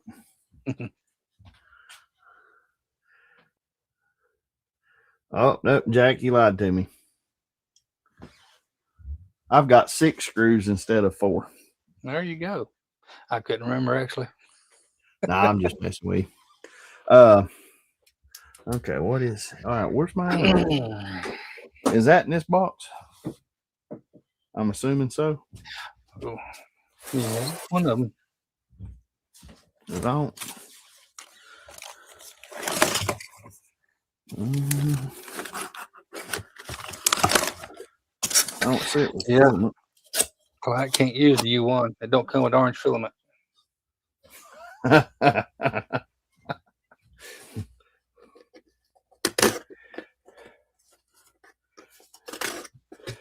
Man, I'm gonna tell you what, that was my first trip into a micro center yesterday. Mm-hmm. That's almost overwhelming.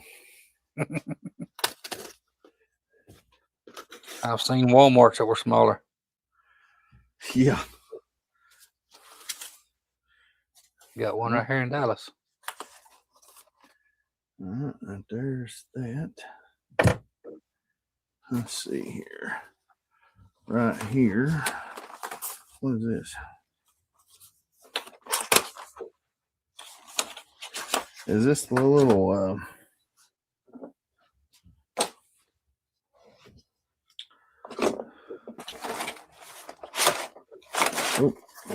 may have turned that the wrong way. Oh, tool tray. Little spatula. All your tubes you're gonna need. We got the brush.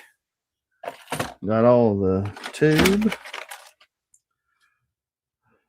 You'll have a couple extras.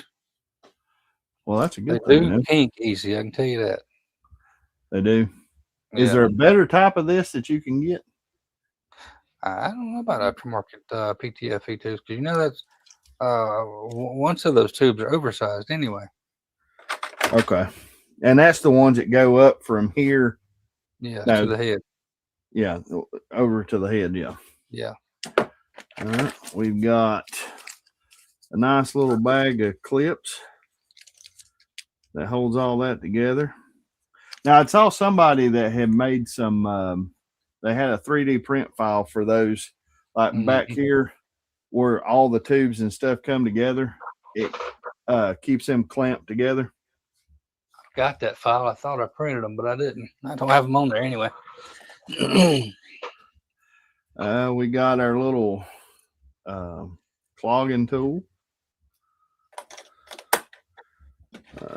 More what is those? M3 12 screws. Is that for the? Those are the stands for the. That goes back here, right? Yes. Okay. That gets screwed down with the wire when it goes into the, or the cable when it gets USB-C. Yep. Yeah. USB-C's got screw holes in it. Oh, we got an extra hot end. I have seriously thought about ordering an extra, going ahead and ordering a set of those extra hardened steel nozzles. Yep. I can't believe it don't come with those. Yeah, well, I think for your average user, I can understand why, but we got lithium grease. And we got Your a average bag. user is going to want to print glow in the dark filament too. Do what? Your average user is going to want to print glow in the dark filament. Yeah, but does the glow in the dark filament have to have the hardened nozzles? Glow in the dark filament is super abrasive. Really? I did not know that.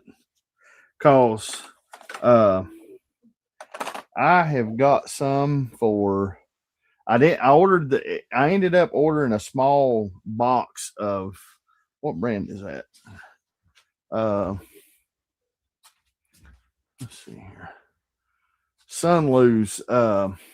It was the 250 milligram rolls of their glow in the dark. Mm-hmm. They had a little 4-pack online. I ordered some of it. You got your spare. Your hot end. Hot end. Well, the little bags of you got. Is that 2 different kinds of? Yep. You got the 2 different little tools. Yep. That come with it, and those are a lot better tools than some of those jinky little things that are about half as long as these. Those actually are a little bit nicer, I think. I still got my spare hot end too. But I think I am going to order a set of to have them here, the hard nozzles. And I think if I ever replace nozzles, because it, you're so funny. I think if I ever have to replace the nozzles, I think you'd want to replace them with the hard nozzles anyways, because you can run that on any of them, right? Yes. So if you need to replace one, definitely get the hardened steel nozzles.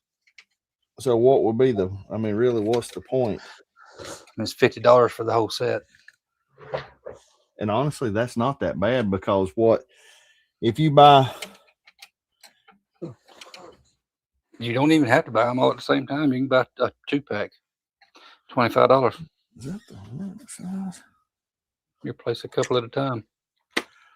Well, the only place I've looked at them on is Amazon, and the ones I saw was the 4-pack. So, yeah, Amazon's got them for in the 2-pack as well. Okay, I didn't see those. Greg, since you're retired now, what are you working on? You gotta be doing something. I know you're driving your wife nuts.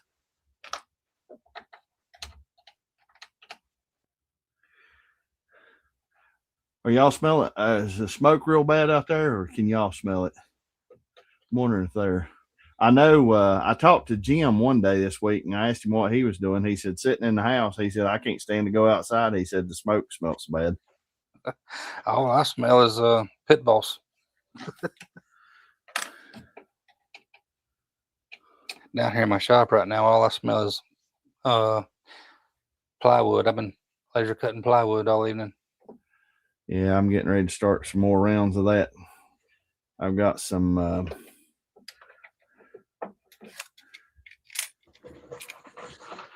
oh, well, while I am thinking about it, I just saw over here and looked at it. Right here is one of the, this is one of the ideas I think I'm going to do.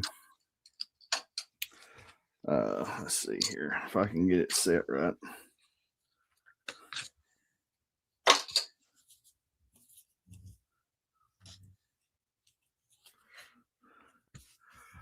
I don't know if can y'all see that pretty good?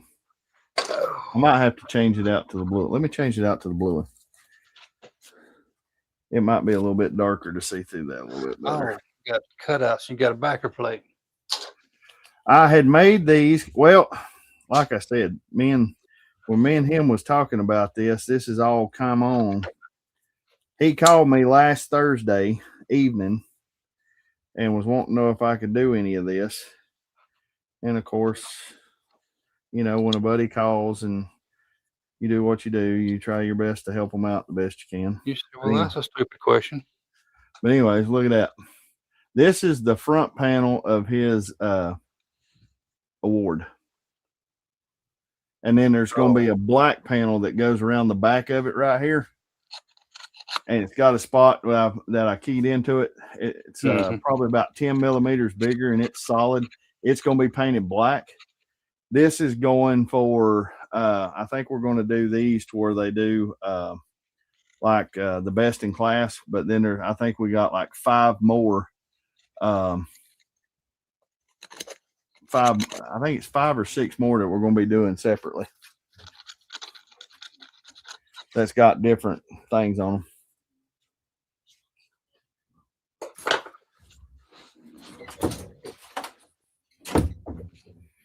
Let's see here. All right, right there's the front bracket. Was that the bracket you was talking about, Jack? You got one in the front, one in the back. Is that the garbage bracket? Yeah. No, it mounts right here at the bottom. That's a garbage bracket. Okay, well, I've got one identical to this in the back too. Yeah, I 3D printed a tool tray for the front. Okay. I want to spray paint these real quick outside. The rain's lit up a little bit.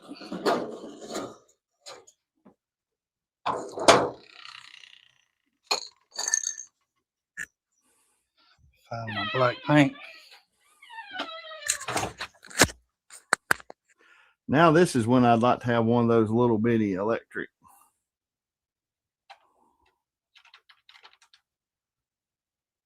screwdrivers.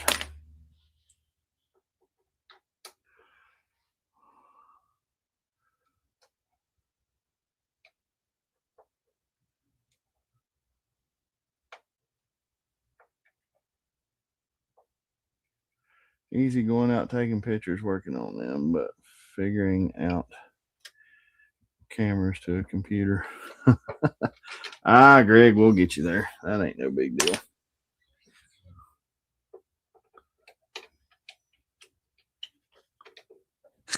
Well, I had some black paint around here.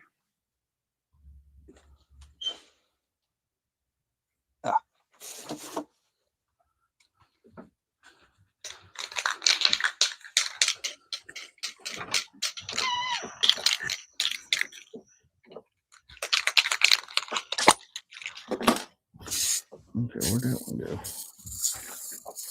There it is.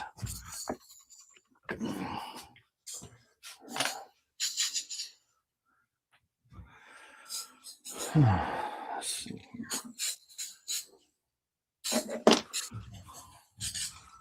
Let's look at this bad boy. There.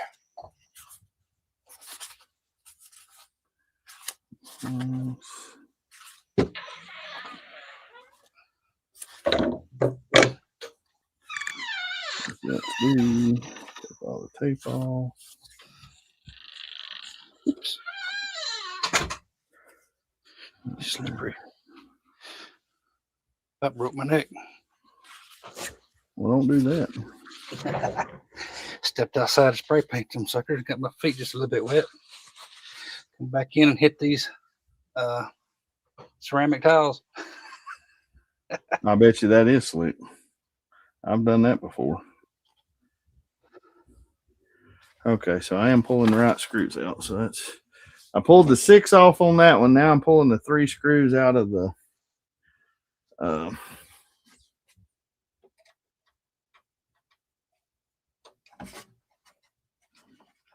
now's where I wished I had a ratchet.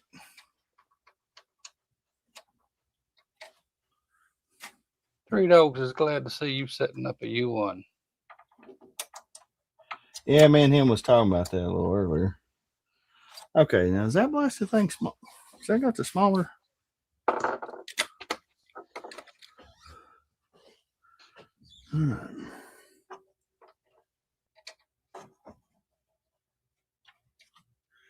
Maybe.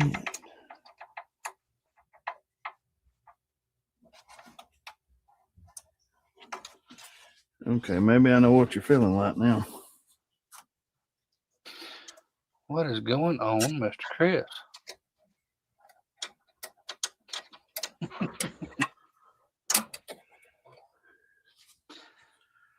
Okay. I ain't seen you live in a little bit. What's going on up there? Spectrum keeping you busy? Where's Chris from? Oh, different Chris. Oh, yeah. No, this ain't. There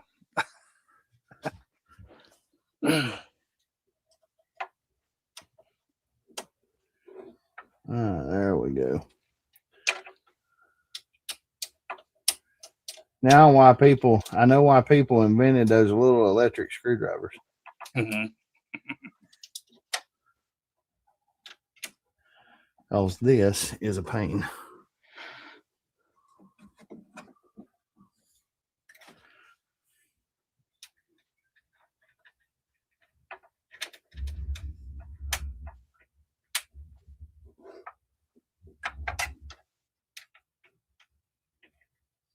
How long you gonna be out with that, Chris? Torn bicep. Ooh. That just sounds painful. Saw his Discord message when he was coming out from it. 12 weeks.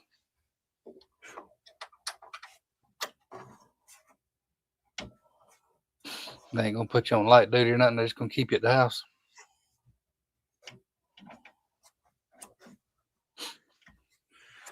Have you had to do any of your manual adjustments to your heat bed? No. Oh, good. I'm glad you said that. I was hoping I wouldn't.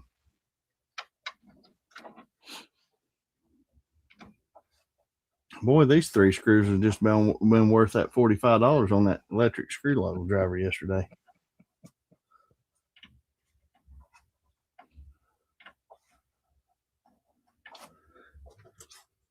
All right.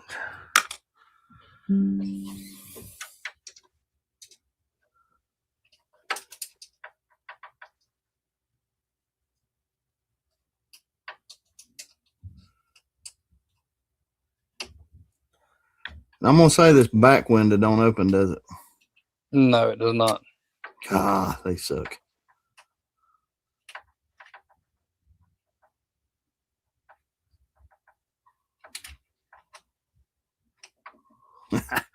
You suck.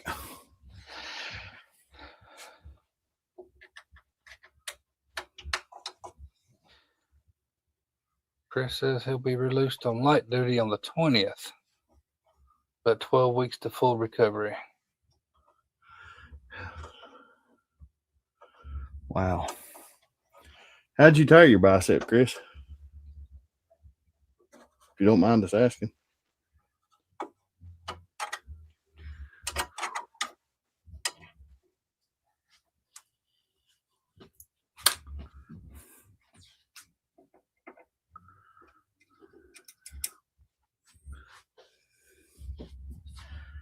Okay, now.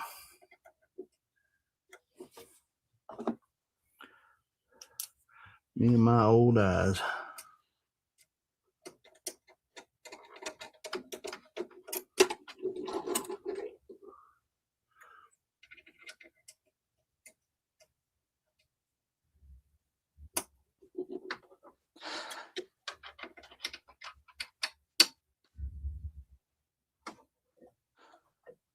Currently in a splint from the elbow down to the wrist.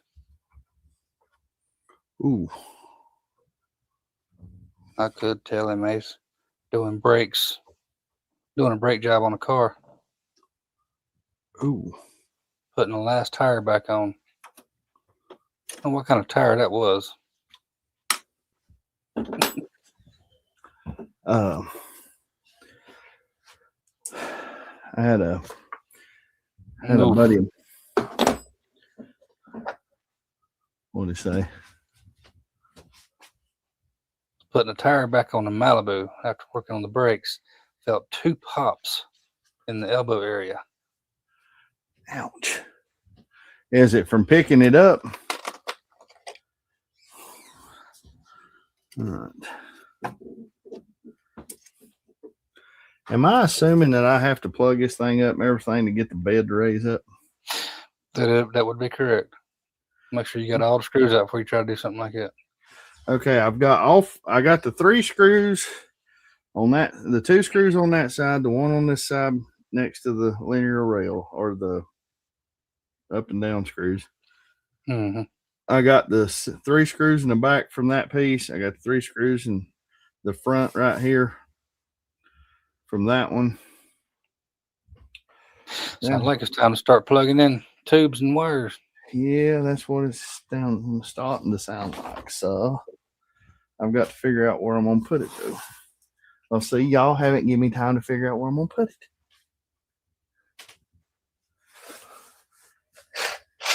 And I got a jumbled up mess.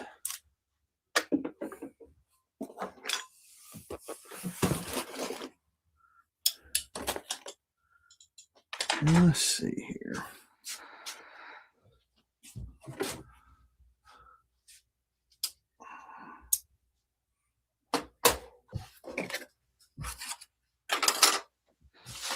You would be correct. What's that? He said that don't look like no bamboo printer. Nope, it is not. I'll be honest with you. Stay away from a bamboo. I understand bamboo is what it is, and but there's also a reason I can't say I'll never own a bamboo. I'm not going to sit there and say that, but if I run across one really cheap, maybe. If they get really cheap on the prices, or if they come out with a 4-head printer, or if they come out with something a little bit better than that whole situation. Yes, but I'm not. I'll give everything credit. I mean, for some, especially a novice, just to bounce in to something, I think it is a good setup because of what it is. But there's a lot of them out there now that's like that. That's kind of easy for the person just to be able to kind of open it up, hook everything up, put a print in, and hit go.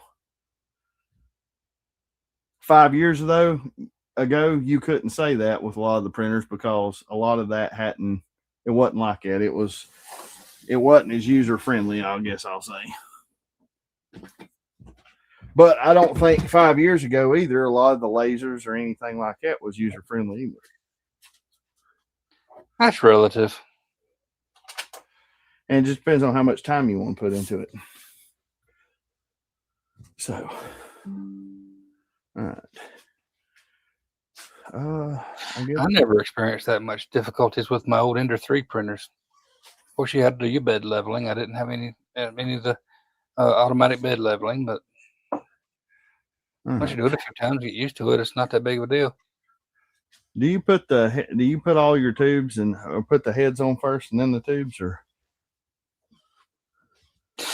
Yeah, you'll go ahead and put all the heads on. Yeah. Okay, there's the poop tray right here. Now that's the one thing the Creator 5 doesn't have. Right there is those pieces. You are right. Bamboo was a leader for a little while. They're the reason a lot of printers are the way they are now. And they are. I mean, and I'm not going to knock them for that, but I ain't really knocking them. I'm just saying that I'm seeing better stuff out there for what I want to do. I still really like my X1C. I just ain't going to use it for a multicolor printer no more. Yeah. Well, I don't even know how much I'd actually use after having this. I don't even know how much I'd actually use the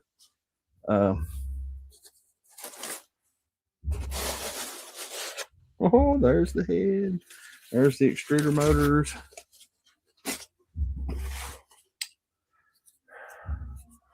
Right there is 3 and 4. There they are. And there is 1 and 2. set them to the side. There is a 7-head printer out right now, Chris. Now, has it actually come out, or is that just the Kickstarter starting on it?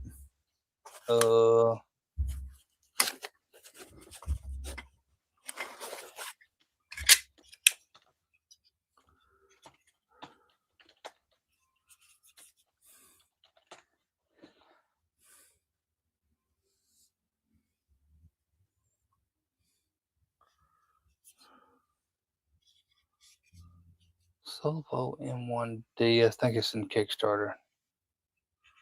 Okay. I didn't know if it was actually in yet or. Okay. Let's see here. Now, is all the. I'm trying to figure out which tape is.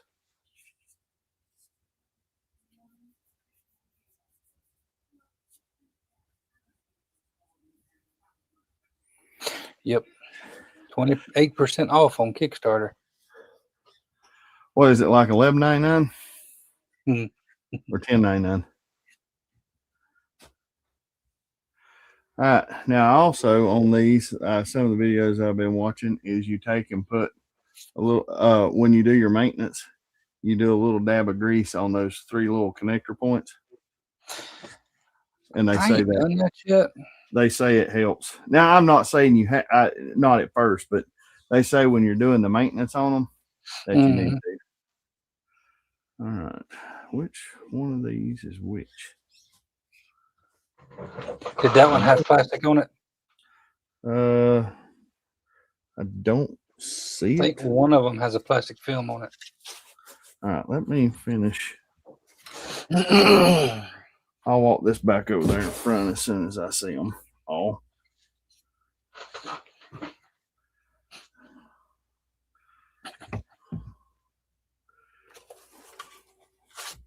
It's there.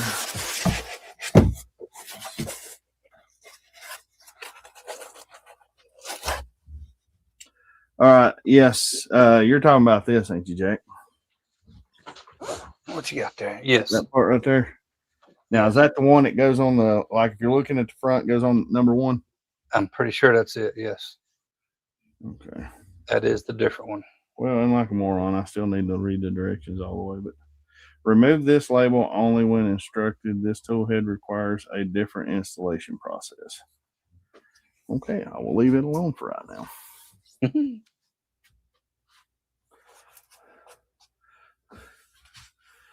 I don't listen to instructions. I didn't even read that sticker. I just ripped it off. Okay. Then I looked and I said, why don't the other 3 have a sticker? All right. I am assuming, trying to see where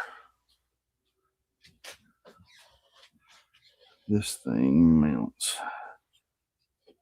Got to make sure that thing in the back is in the right position too. But you should be able to see the red.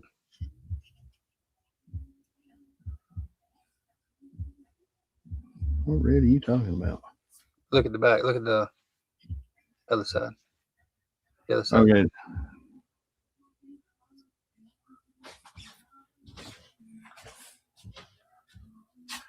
In here? Yes. Yes. Like that. Yeah, that red right there. Okay, now that sticks out, right? Towards the outside?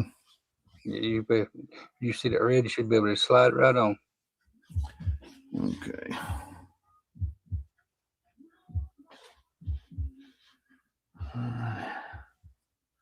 Cause the wire goes in the back.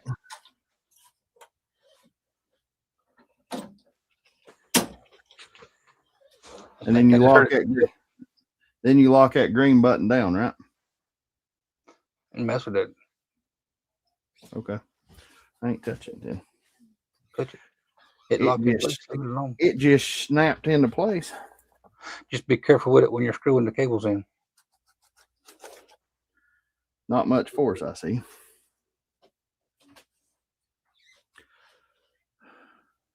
So all these tool heads are the same, except for that one. Yes. except for that one.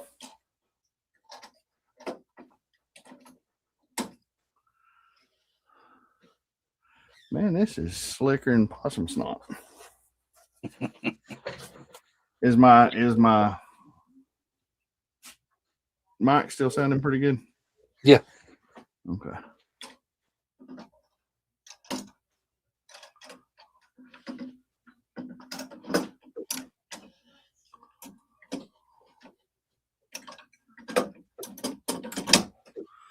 There's that one. Prusa's really expensive though. Yeah, I've been seeing that. The Prusa 8-headed unit. All right. I'm wondering, do you pull this off afterwards or before? You just go ahead and pull that off, yeah.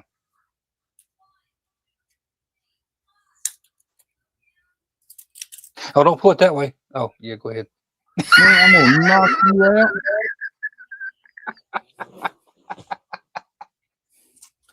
Give me the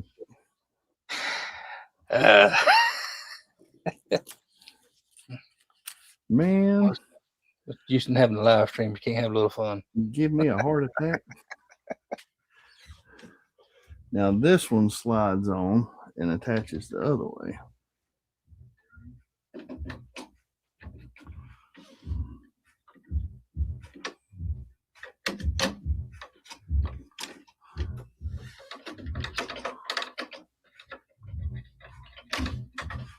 Well, $2,500 for the Prusa. I thought it was more than that.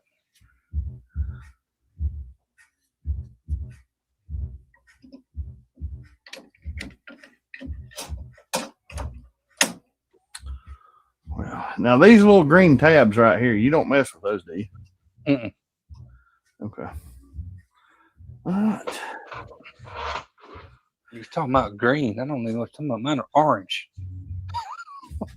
Well, okay, I am colorblind on certain shades, so leave me alone. Oh, okay. Not many people know that, which I don't care, but my daughter gives me absolute crap about it. I'm scratching my head there for a minute, but that's all right. All right, so the fatter tubes go from the head back to this, right? That's correct. Okay. Well, I'm gonna tell you, this is a nice. And we like the term heftier. Heftier. Well, I'm just fat, so I just go with what I know. I guess, would it be or for the cords first? Yeah. Not having to fight around that. Okay, let's see here. And I'm assuming these cords right here are just for all four. Mm-hmm. They're all USB-C. Yeah, on both ends. Yep. And I'm assuming this takes probably the twosies.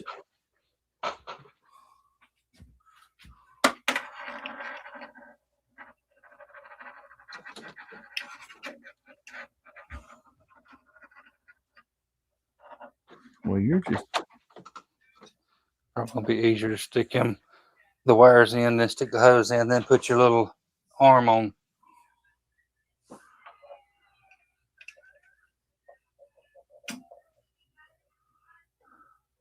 now does the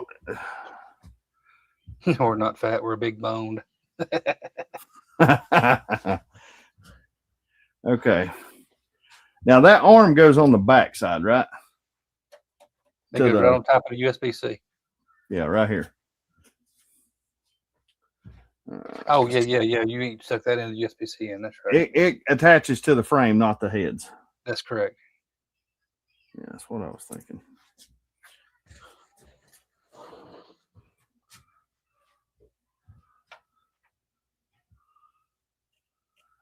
Don't push too hard now. Not a whole lot holding them heads on there. There you go. Support it just a little bit. Pop. There's that one. There's that one. Especially when you're driving them screws in. I was looking at some of those. They make some nice 3D printed, like for using it's not really heat. It's not really dry box, but I guess you can consider it, considering it's got the. That one website I showed a minute ago had them in there. It's got a little hydrometer, and you can a little spot you can stash a bunch of Descottent. And Yeah. yeah, some of them look pretty nice, but I think I'd just soon eliminate all that altogether and put all of them in one box, so you don't have something on both sides of the printer. I think it'll conserve space to have all of them in one. I guess the only thing that spooks me a little bit is because I really like these. I don't know if you can see them now. I ain't got it set up, but that Anycubic Ace Pro, the Ace Pro 2 that they've got, because of the way it's got the each color has got its individual motors. I kind of like that.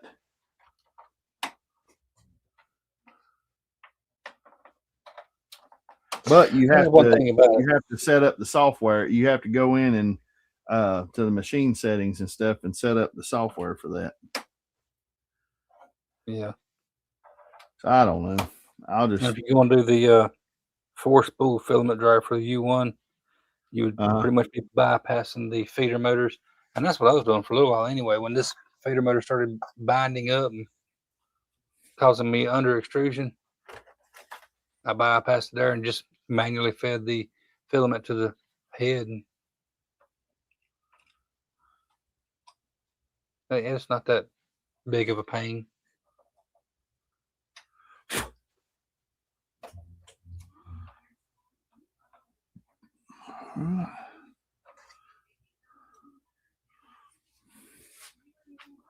All right, hit print. Yeah.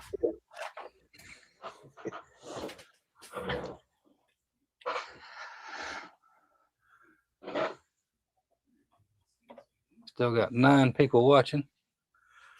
Well, that's amazing. So watch some dumb fat old man put a printer together. We've been streaming for 2 hours and 20 minutes. Well, and to be a surprise Sunday thing, I'm surprised we got people on.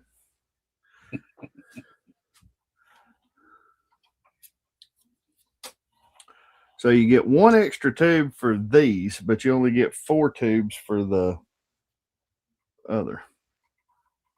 Or at least I did. Might not be special like Jack did.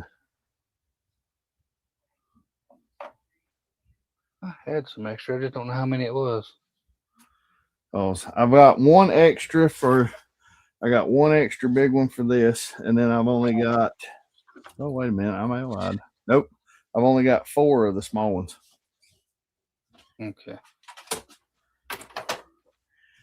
The itsy bitsy teeny weeny ones. All right, which screws goes in there? It's one of my tubes right here. I already had to change one of my tubes out. I got a bunch of broken filament in this tube. Oh, so I got to fish that out.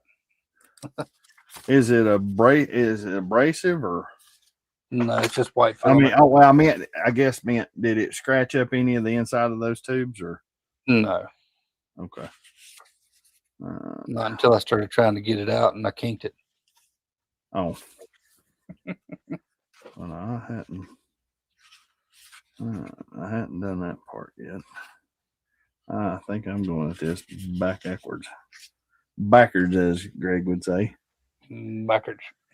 Greg, I got my U1 at the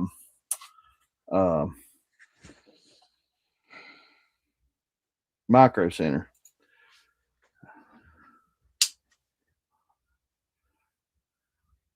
Just ordered mine off Amazon.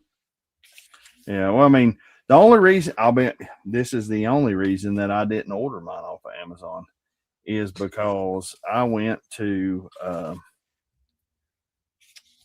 I was looking at ordering it, and from the time I looked at it the first time to the second time,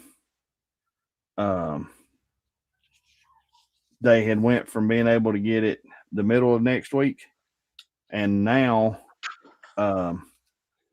when I looked at it yesterday morning before I left, they had went to 2 weeks. So I was like, nope, not gonna do it. I ain't waiting that long. Now it's got me. Mine did take just a few days. All the red, nope. All the red's not showing on that one. Red showing on that one. That one. Ed, I bet you to pull in the wire. So are you supposed to just slide that over so you can see that red? I guess so. Oh, you got them on there. You got to worry about the red no more. Well, it says make sure that they're slid over. Yeah, if they're not slid over, it won't mount properly. So you got them all right. Okay. You're supposed to check to make sure it's red before you put them on. Oh well, they're in there now. So I mean, they snapped in. I didn't force nothing. So 849, Greg. Yep. Right now they're 849. I am trying to figure out which screws heads go in there. Let's see here. Well, am I supposed to pull something off the back of that main head?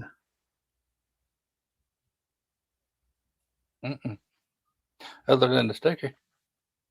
Oh, no, not the carriage. No, the carriage. There's nothing on the carriage. Okay, I was just looking at I seen screws, so I was just curious. All right, what screws go in there? The 2.5 by 16s, not the 2.5 by 10s.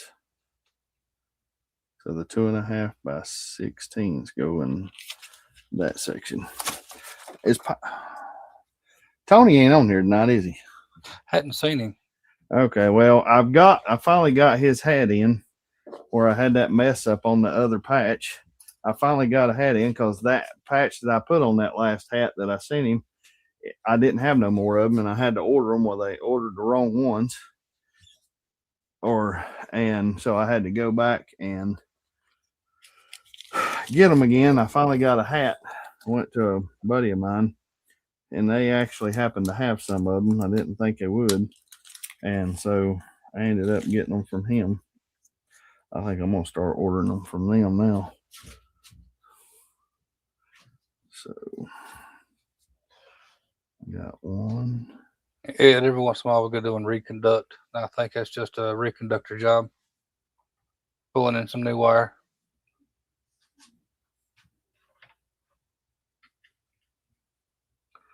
Now, before I put in those back screws, I got to put those plastic pieces on, don't I? Yes. Well, this is a plus side. I got my own manual sitting on the other end of the computer. And I even got an extra screw. No, do I have an extra screw? Wait a minute. Do the 10s go in the 16s go in the back or the front? I don't know. I just about messed up on that. Okay. Putting the wrong ones in back here? Yes, I just about did. Thank God I didn't tighten them down. Oh, because the bracket goes in that one. The bracket, okay, the USB, the bracket goes on before the USB cord does. So I'll have to pull that out and change that part, but that's fine. That's no biggie.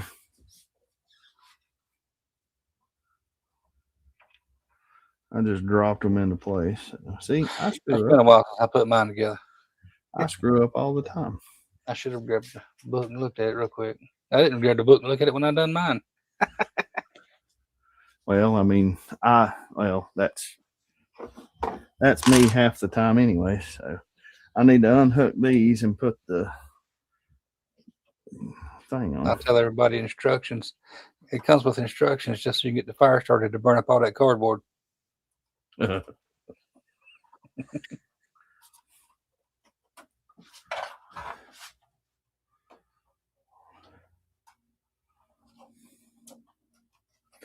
Okay, there we go. All right, there they are. Mind George, you'll be printing here in a minute. After it does its first initial 30-minute Oh, yeah, and I got to pull the PTF tube back out. I wouldn't be doing this if I'd have read that the first time. I thought there was a slit in that thing where you could put that on after. Uh-uh.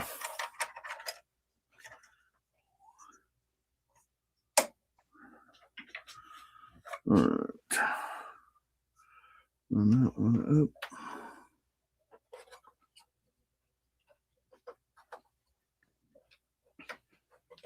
There we are. Oh, yeah. That holds that PTF tube a lot better.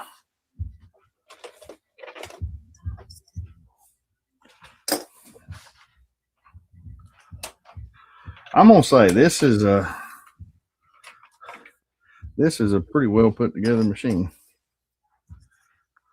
I'm liking it so far. Well, I'm still like a 9, so I haven't had any issues with it. Well, I mean, I'll be honest with you. I think every machine at some point in time can have issues.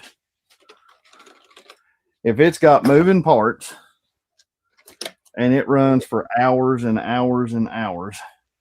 I want you to look who just popped in. Who popped in? Mr. Jerry, 3DHP. Mr. Jerry, what's a happening, Bubba? We have famous people in the chat. He says, "Oh, nice printer." Yep. Nice, good. Nice print. and good one. A good one. All right, let's do this. Doing a U1 printer assembly. Yep. There's that. There's that one. Let's set them together.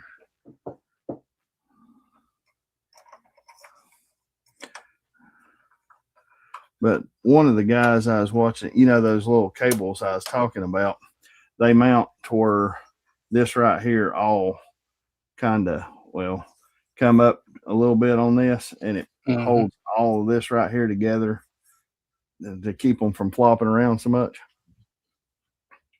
Is the ones that I had seen. So that's not a bad deal. Jerry, how you feeling right now, Bubba? Not too shabby. Thanks for asking. Okay, that was just freaky.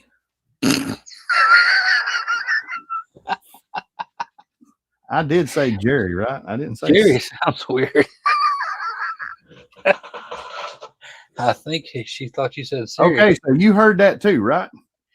All right. That just kind of tripped me out a little bit. Not too shabby. Thanks for asking. I was like, that was an awful quick response. And I was like, I don't even have that technology hooked on my, because I know, I think, who was it? Is it Kilroy? It's got that speech chat. Yeah. Yeah. I seen that on his, I think he was working on his transmission that day, and I heard it one day I was on there.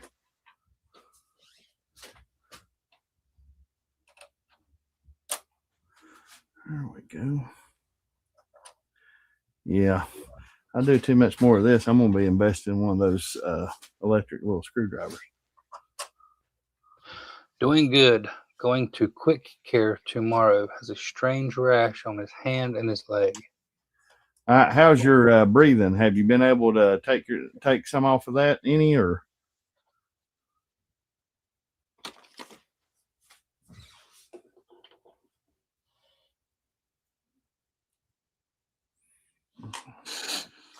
We even got some extra screws that came with it. I think we got one. I think I had one extra 2.5 by 16.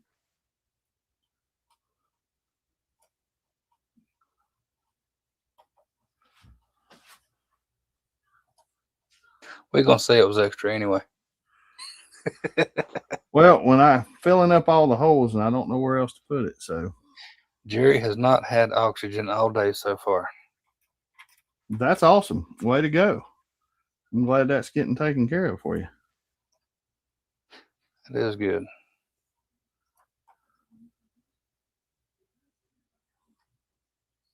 Well, Jerry, you've been in my prayers, Bubba.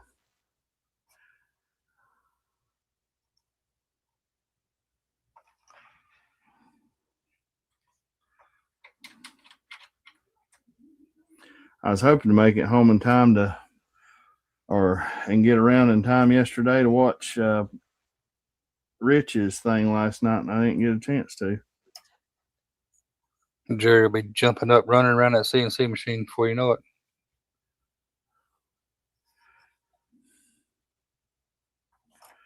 Oh yeah, I understand what you're saying about being easy with those screws. Yeah.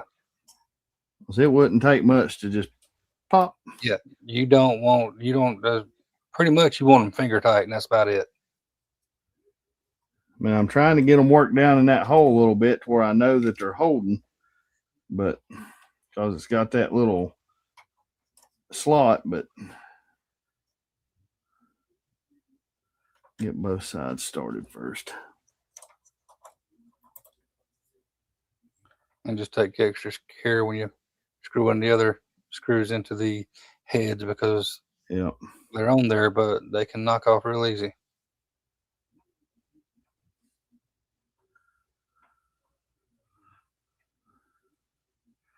And think about it, I could adjust my camera a little bit. You know, that extra camera, now that I've got that my other one fixed, I think I'm going to take that extra camera and I'm going to put it over here on the side, kind of a side view facing from the 3D printers out towards the CO2.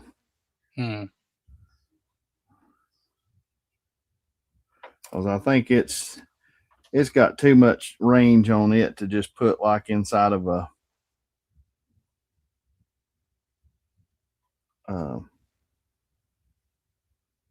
like this 3D printer. Mm-hmm. It's got too much. Yeah. It can stretch out a lot further than. So I think I'm gonna.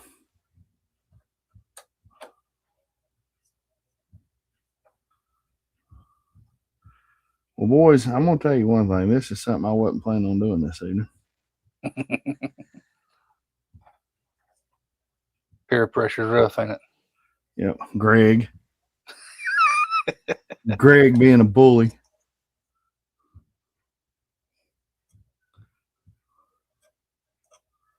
And I ain't even seen a message from him in a little bit. Yeah, he'll probably talk about on his crafty printing yet.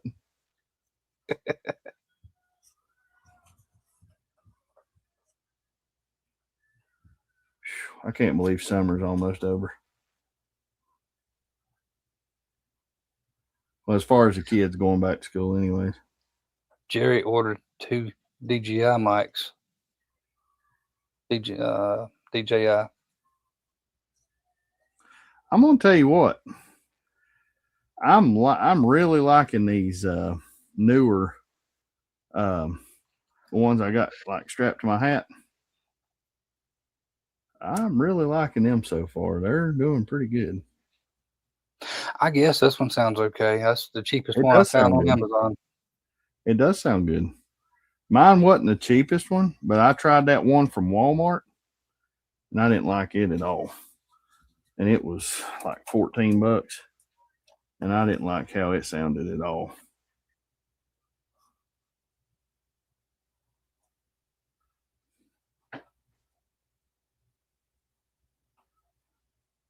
I just wanted something I could clip on me and walk around with.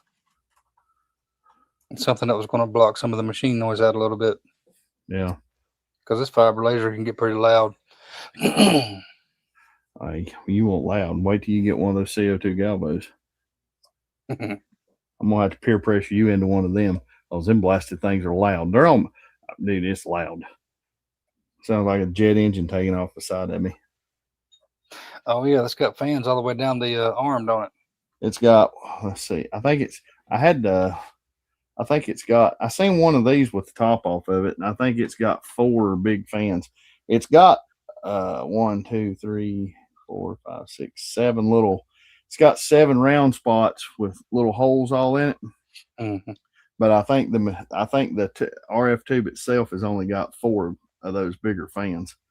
It's just those holes on top that you see are just there for Ventilation. yeah. But they are loud. Good Lord. I know it thing that there it is. Just need a little more of a tweak. One little tweak. Pop. Oh. No, when I feel it getting that close, it's gonna sit where it's at. All right. Now, these are that's the M312s. I don't need those.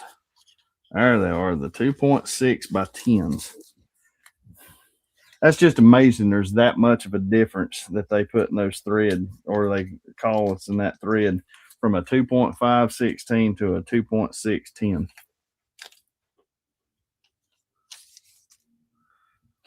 Jerry's got an RF. It's loud too. Now, is that I wonder if that's like I wonder if Rich's like the RF tubes that's in those, like those one lasers and stuff.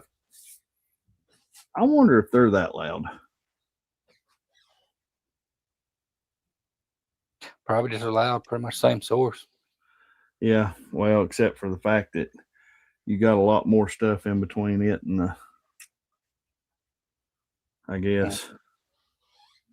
Some deflection. Yeah. A little bit of deflection. Not sitting there right beside your head.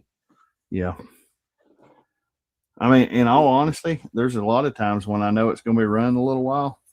I've started putting on my I got some headphones or some like padded headphones. I just put them on. Or put when I'm digging deep into a piece of metal down here on the fiber, I have to go upstairs and let it run. I can understand that. When you're doing a coin, it's going to take that an 100 hour or something. Especially that 100 watt. Now imagine how some of those that 100 watt source, it's got 4 fans in it. They don't come on and stay on though, because I'm not really using that much power all the time. But when I'm doing a coin and got that circuit crunk up to about 80% power, and things will kick on, and you start to see the case lifting off the table a little bit. That's loud. That sucker's heavy. Which now that fan that's on that 60 watt. I want my tool. Throw it across the house. That fan that's on my 60 watt, it can be kind of, when I'm sitting there doing stuff while it's running, it can get like that when that fan kicks on. There's got the Hoshian HT640 CO2 gantry laser with the RF tube.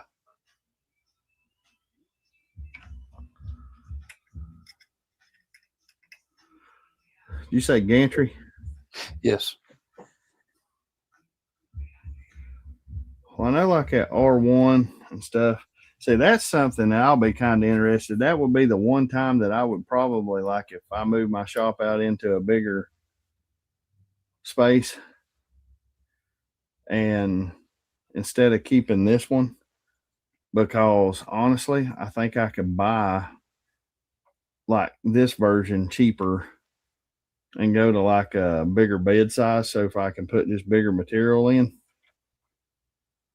and go to like 100 or 120 watt. Well, if I, go to the bigger of the biggest RF tubes that I could go with, just for the simple fact of it being outside and not have to worry about keeping heat on all winter. And so it wasn't water cooled.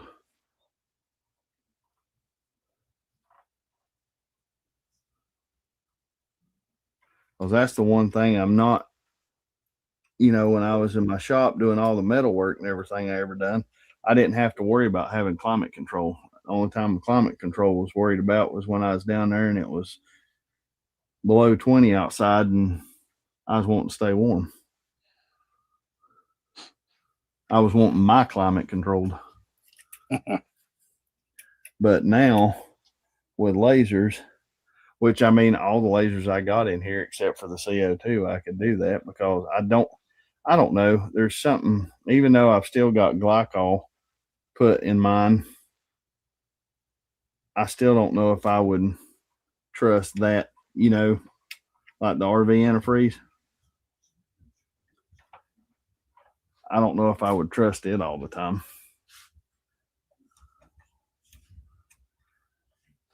I was always worried about the antifreeze because it was back and forth between a bunch of different groups, not knowing if that was actually going to cause any kind of tracking from the electricity. Well, I'll be honest with you. I run it in mine, and so far I hadn't had no issues. But now mine's also still got a mix of distilled in it too. So I mean, it's not 100%. Mm-hmm. It's still not 100%. When I had mine out in the shop, especially during the colder months, I would take the line off and I'd blow all the water out of the tube every evening. Yeah. Well, didn't have to worry about it that way. Now, all of those bad boys are put together. I still got to arrange my keyballs. I guess I can go ahead and put the motors on before I have to worry about putting that in the back. Yeah, just one thing about the RF, they are air cooled. Yeah.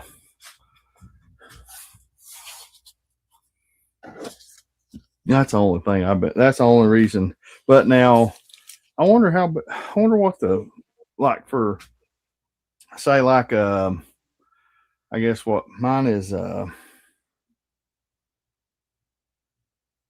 think mine's a 20 by 28 right now. Hmm. So if I went to like the next size up, I wonder, and go to go to like 100 or 120 watt. I wonder do they go above a 90 in the RF tubes? Oh, I don't even know on RF. I don't either. I know they don't equate as far as the RF between the glass tube. Power ratings don't. Now You get better cutting from the glass tube, but you get better engraved from the RF tube. Now the 3-4 is on this side, right? From the front to the, like if Yeah. you're looking at it from the front, it's the right side.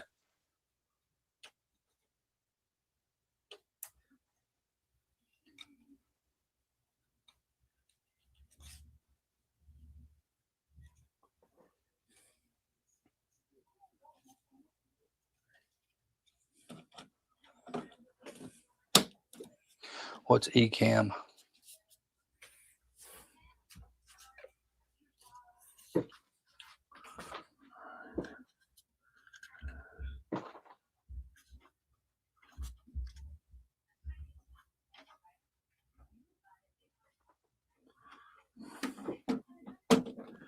Out of us older generation, how many saw the new Spider-Man movie this weekend? No.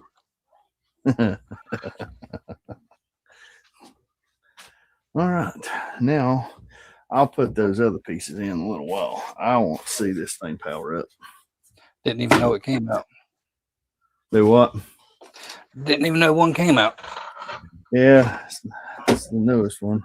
My son went to watch it yesterday, or was that Thursday when it came out, and he said he loved it. He said it was awesome. I saw an ECAM security camera. That's not the same thing what you told my hair does. You said ECAM streaming software. Okay, now how does this thing? Powerful live streaming platform for Mac. Well, I'm going to go ahead and tell you that's not going to work on my system.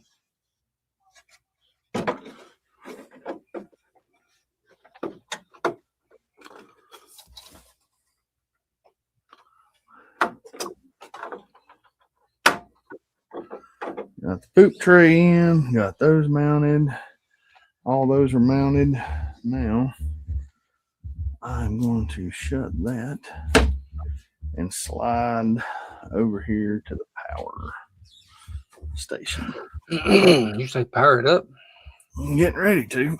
Good Lord, this thing's still heavy. You ain't even got the spool holders in. Nope, not yet.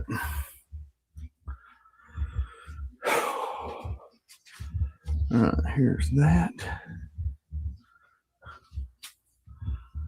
USB. What's that add-on back here in the back beside the USB port?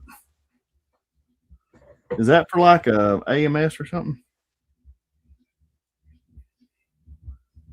Right above the power switch? You got Like one there and you got one on top too, I'm thinking. Yep, there's one on top as well. Almost looks like a power plug for a GPU. Yeah, that's what I was thinking. So I'm wondering if that's for like stuff they plan on using, but they won't because they're going to ditch that when they come out with the new printer, like all companies always do. well, that's probably the truth. That's going to be my luck. Now, I do want to put the things in before I turn this bad boy around. I may have to change some of that right there up. All right, let me adjust my camera again. Let's see. Whee.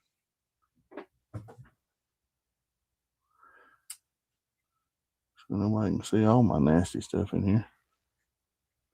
I've really got to. You want to say nasty? My. I've got to go through this. Something You've fierce. actually got shelves and stuff put on shelves. I've just got stuff laying here. Okay, you got 1, 2, 3, 4. One's on top.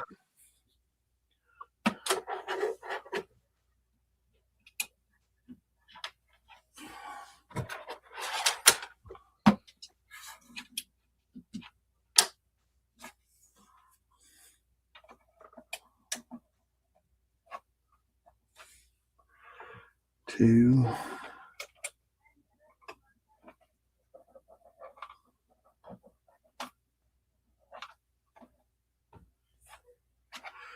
Making sure I get those in good.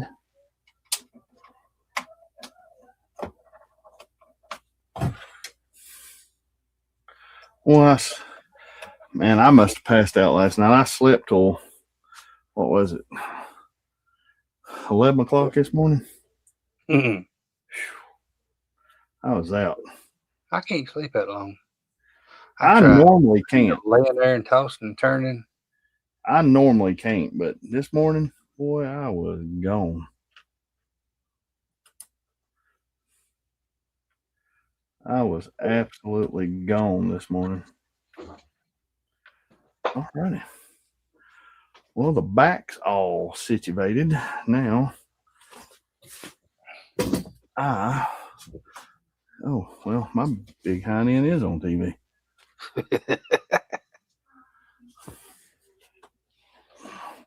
I wonder how much room I've got right here.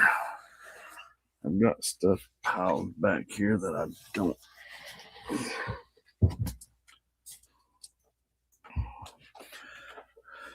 Which I'm thinking about putting a little platform on this because I use these old doors that come out of, that we had swapped out of the house as we redone the house, and I kept them, and dude, they make perfect shelves and desks and stuff. Doors came out of my house that got decorative mold and stuff in them. I can't use them for something like that. These were, I'll move that stuff around. I think most of that stuff will, I can swap that over a little bit.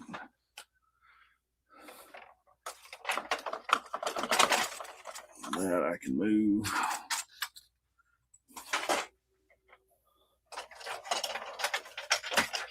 Cutting into my storage space.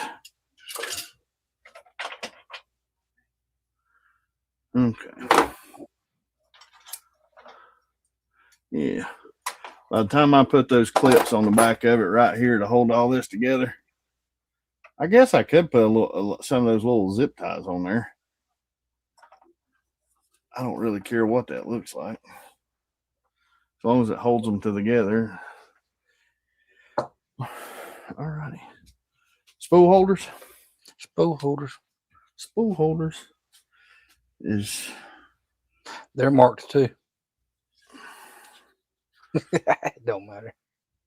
well, actually, technically, they are marked. Yeah. So I just got lucky and grabbed the right one. Pop goes the weasel.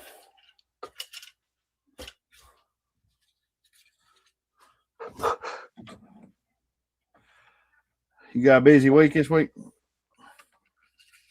Well, I got to get some work done on this kayak cart. I've got to get some work done on this coin that Hobo wants me to work on.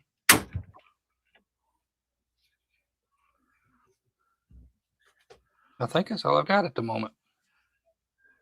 And I just finished up the Prince symbol things. I've got to paint the other side of them. They'll be done.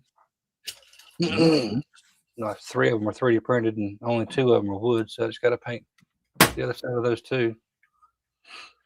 All right.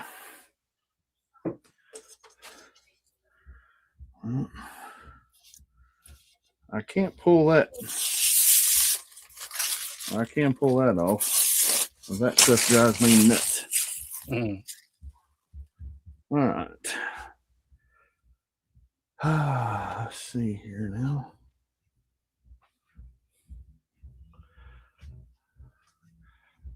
I guess I can. All the screws are out. Boy, that is a big old pack of Let's get it. absorb gel or something in it. Now, I can pull the tape off of that bed and everything once I get it raised up. Does that thing just, well, I guess, I think all the tape's off of everything. I'm going to double check and make sure.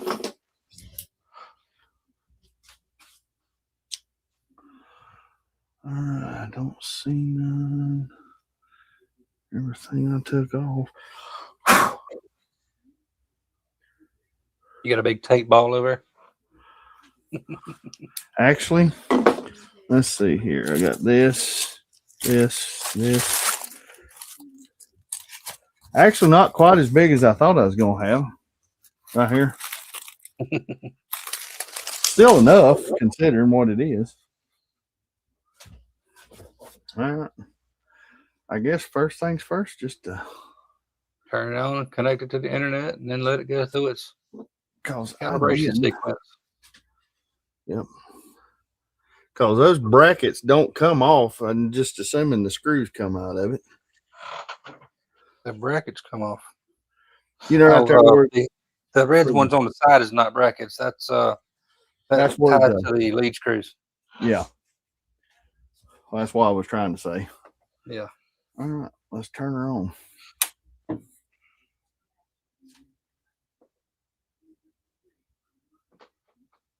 Is it supposed to be smoking?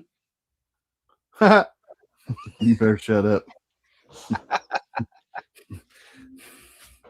Mine didn't smoke. He is in the process. Hey, dude, that's got a nice little solid register on it. Yeah, I mean, when it pulls tight. All right, we want English. Yes. Global. Next. Please review and agree with the terms. Network. We'll do global extension. Says I don't see any smoke. Good start. Exactly. We're not done yet, though.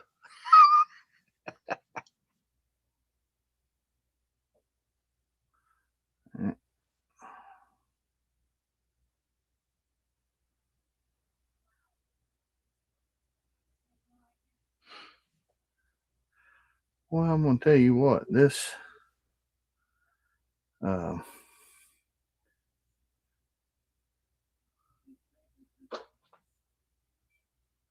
little keyboard ain't made for fat fingers. Yeah. It is a small screen.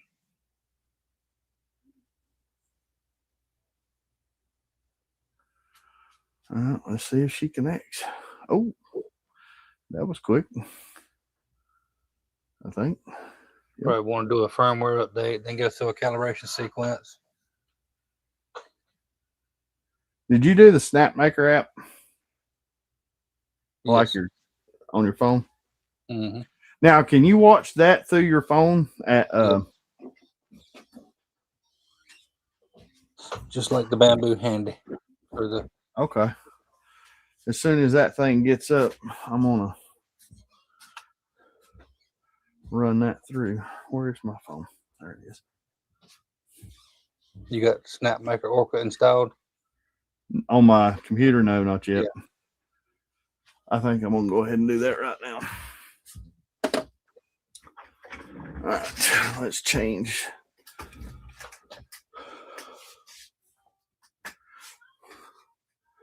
I keep waiting for Bamboo Studio to have SnapMaker U1 profile loaded in it, but I hadn't seen it yet.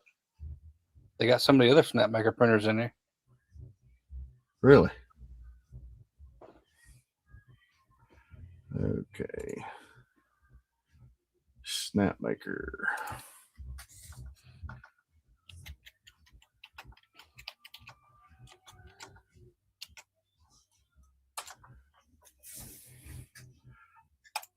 I guess I can go to their website, go to software. All right, SnapMaker Orca. I guess the only thing, all right, now it's showing the SnapMaker Orca V2.3.5 release. Is that the one you're talking about? Well, I mean, they come out with releases all the time. I don't even know which one I'm running, to be honest with you. Well, let's do that one and see what happens. Sometimes I'll open it up and it talks about a update, and I keep putting it off because when I open the program, I want to be using the program, not updating the program. Yes, Greg, I've done the Wi-Fi.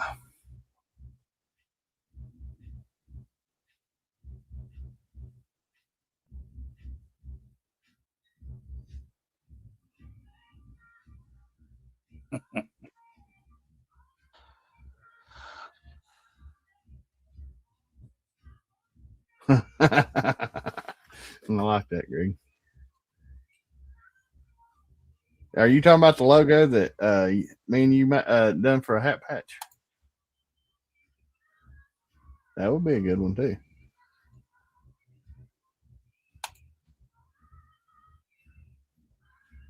Yes. And SnapMaker Orca is a little sluggish. Now you still go through both. You use regular Orca too, don't you? Not for the U1. Okay. You just been using Orca? Just SnapMaker Orca. I mean the SnapMaker. Yeah. All right. Oh wow. Tuesday start menu. Man, it's got quite a few. Okay, I don't want that. I guess I want my own.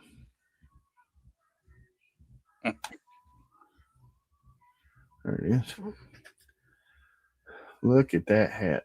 Yep, that's a pretty hat. All right, Greg, I think I'm gonna make you happy. Where's that? Well,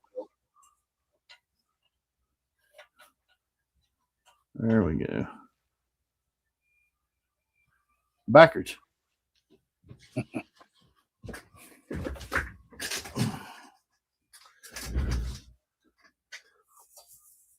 Backwards. It ain't gonna be long. You're gonna be getting in bed here in a few minutes, ain't you, Jack? Sure am.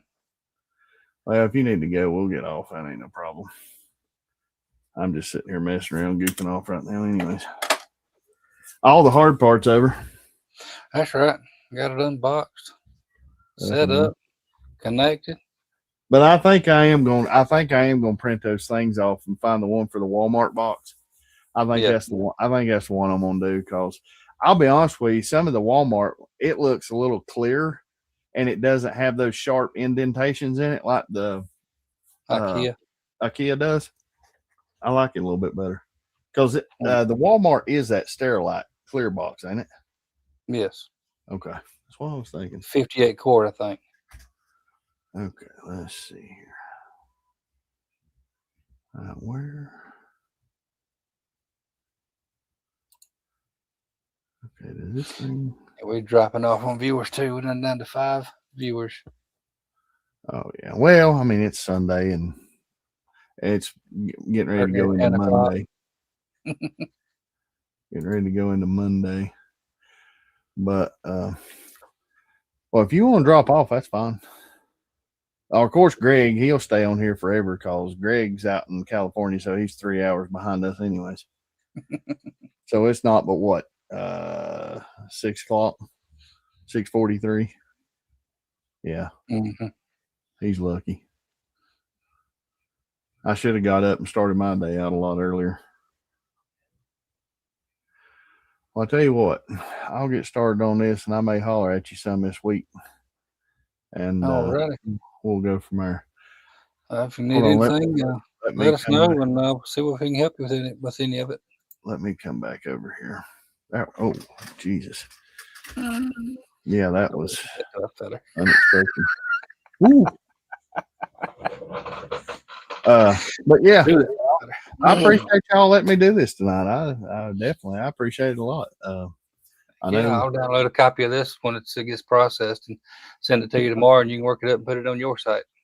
Okay, and I appreciate that. And like I said, we'll do this, and I do. Like I said, this is something that I wasn't even remotely planning on doing this evening, but I'm glad I did. The sad part about it is I got so much going on this week. It was kind of a good thing, because I don't know if I will be actually doing a live this week or not, considering I got to get everything ready for Saturday. So, but I will holler at you tomorrow or Tuesday see what happens, and we may get on just me and you, and if I run into any issues with this, I may pick your brain a little bit, and we'll go from there.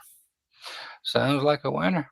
Bubba, appreciate it. Everybody in the chat, thank you for dropping in with us and hanging out for a little bit, and we'll holler at y'all a little bit later. Like, comment, subscribe, do all the things. Appreciate it. Good. Stay tuned for the next one. That's right.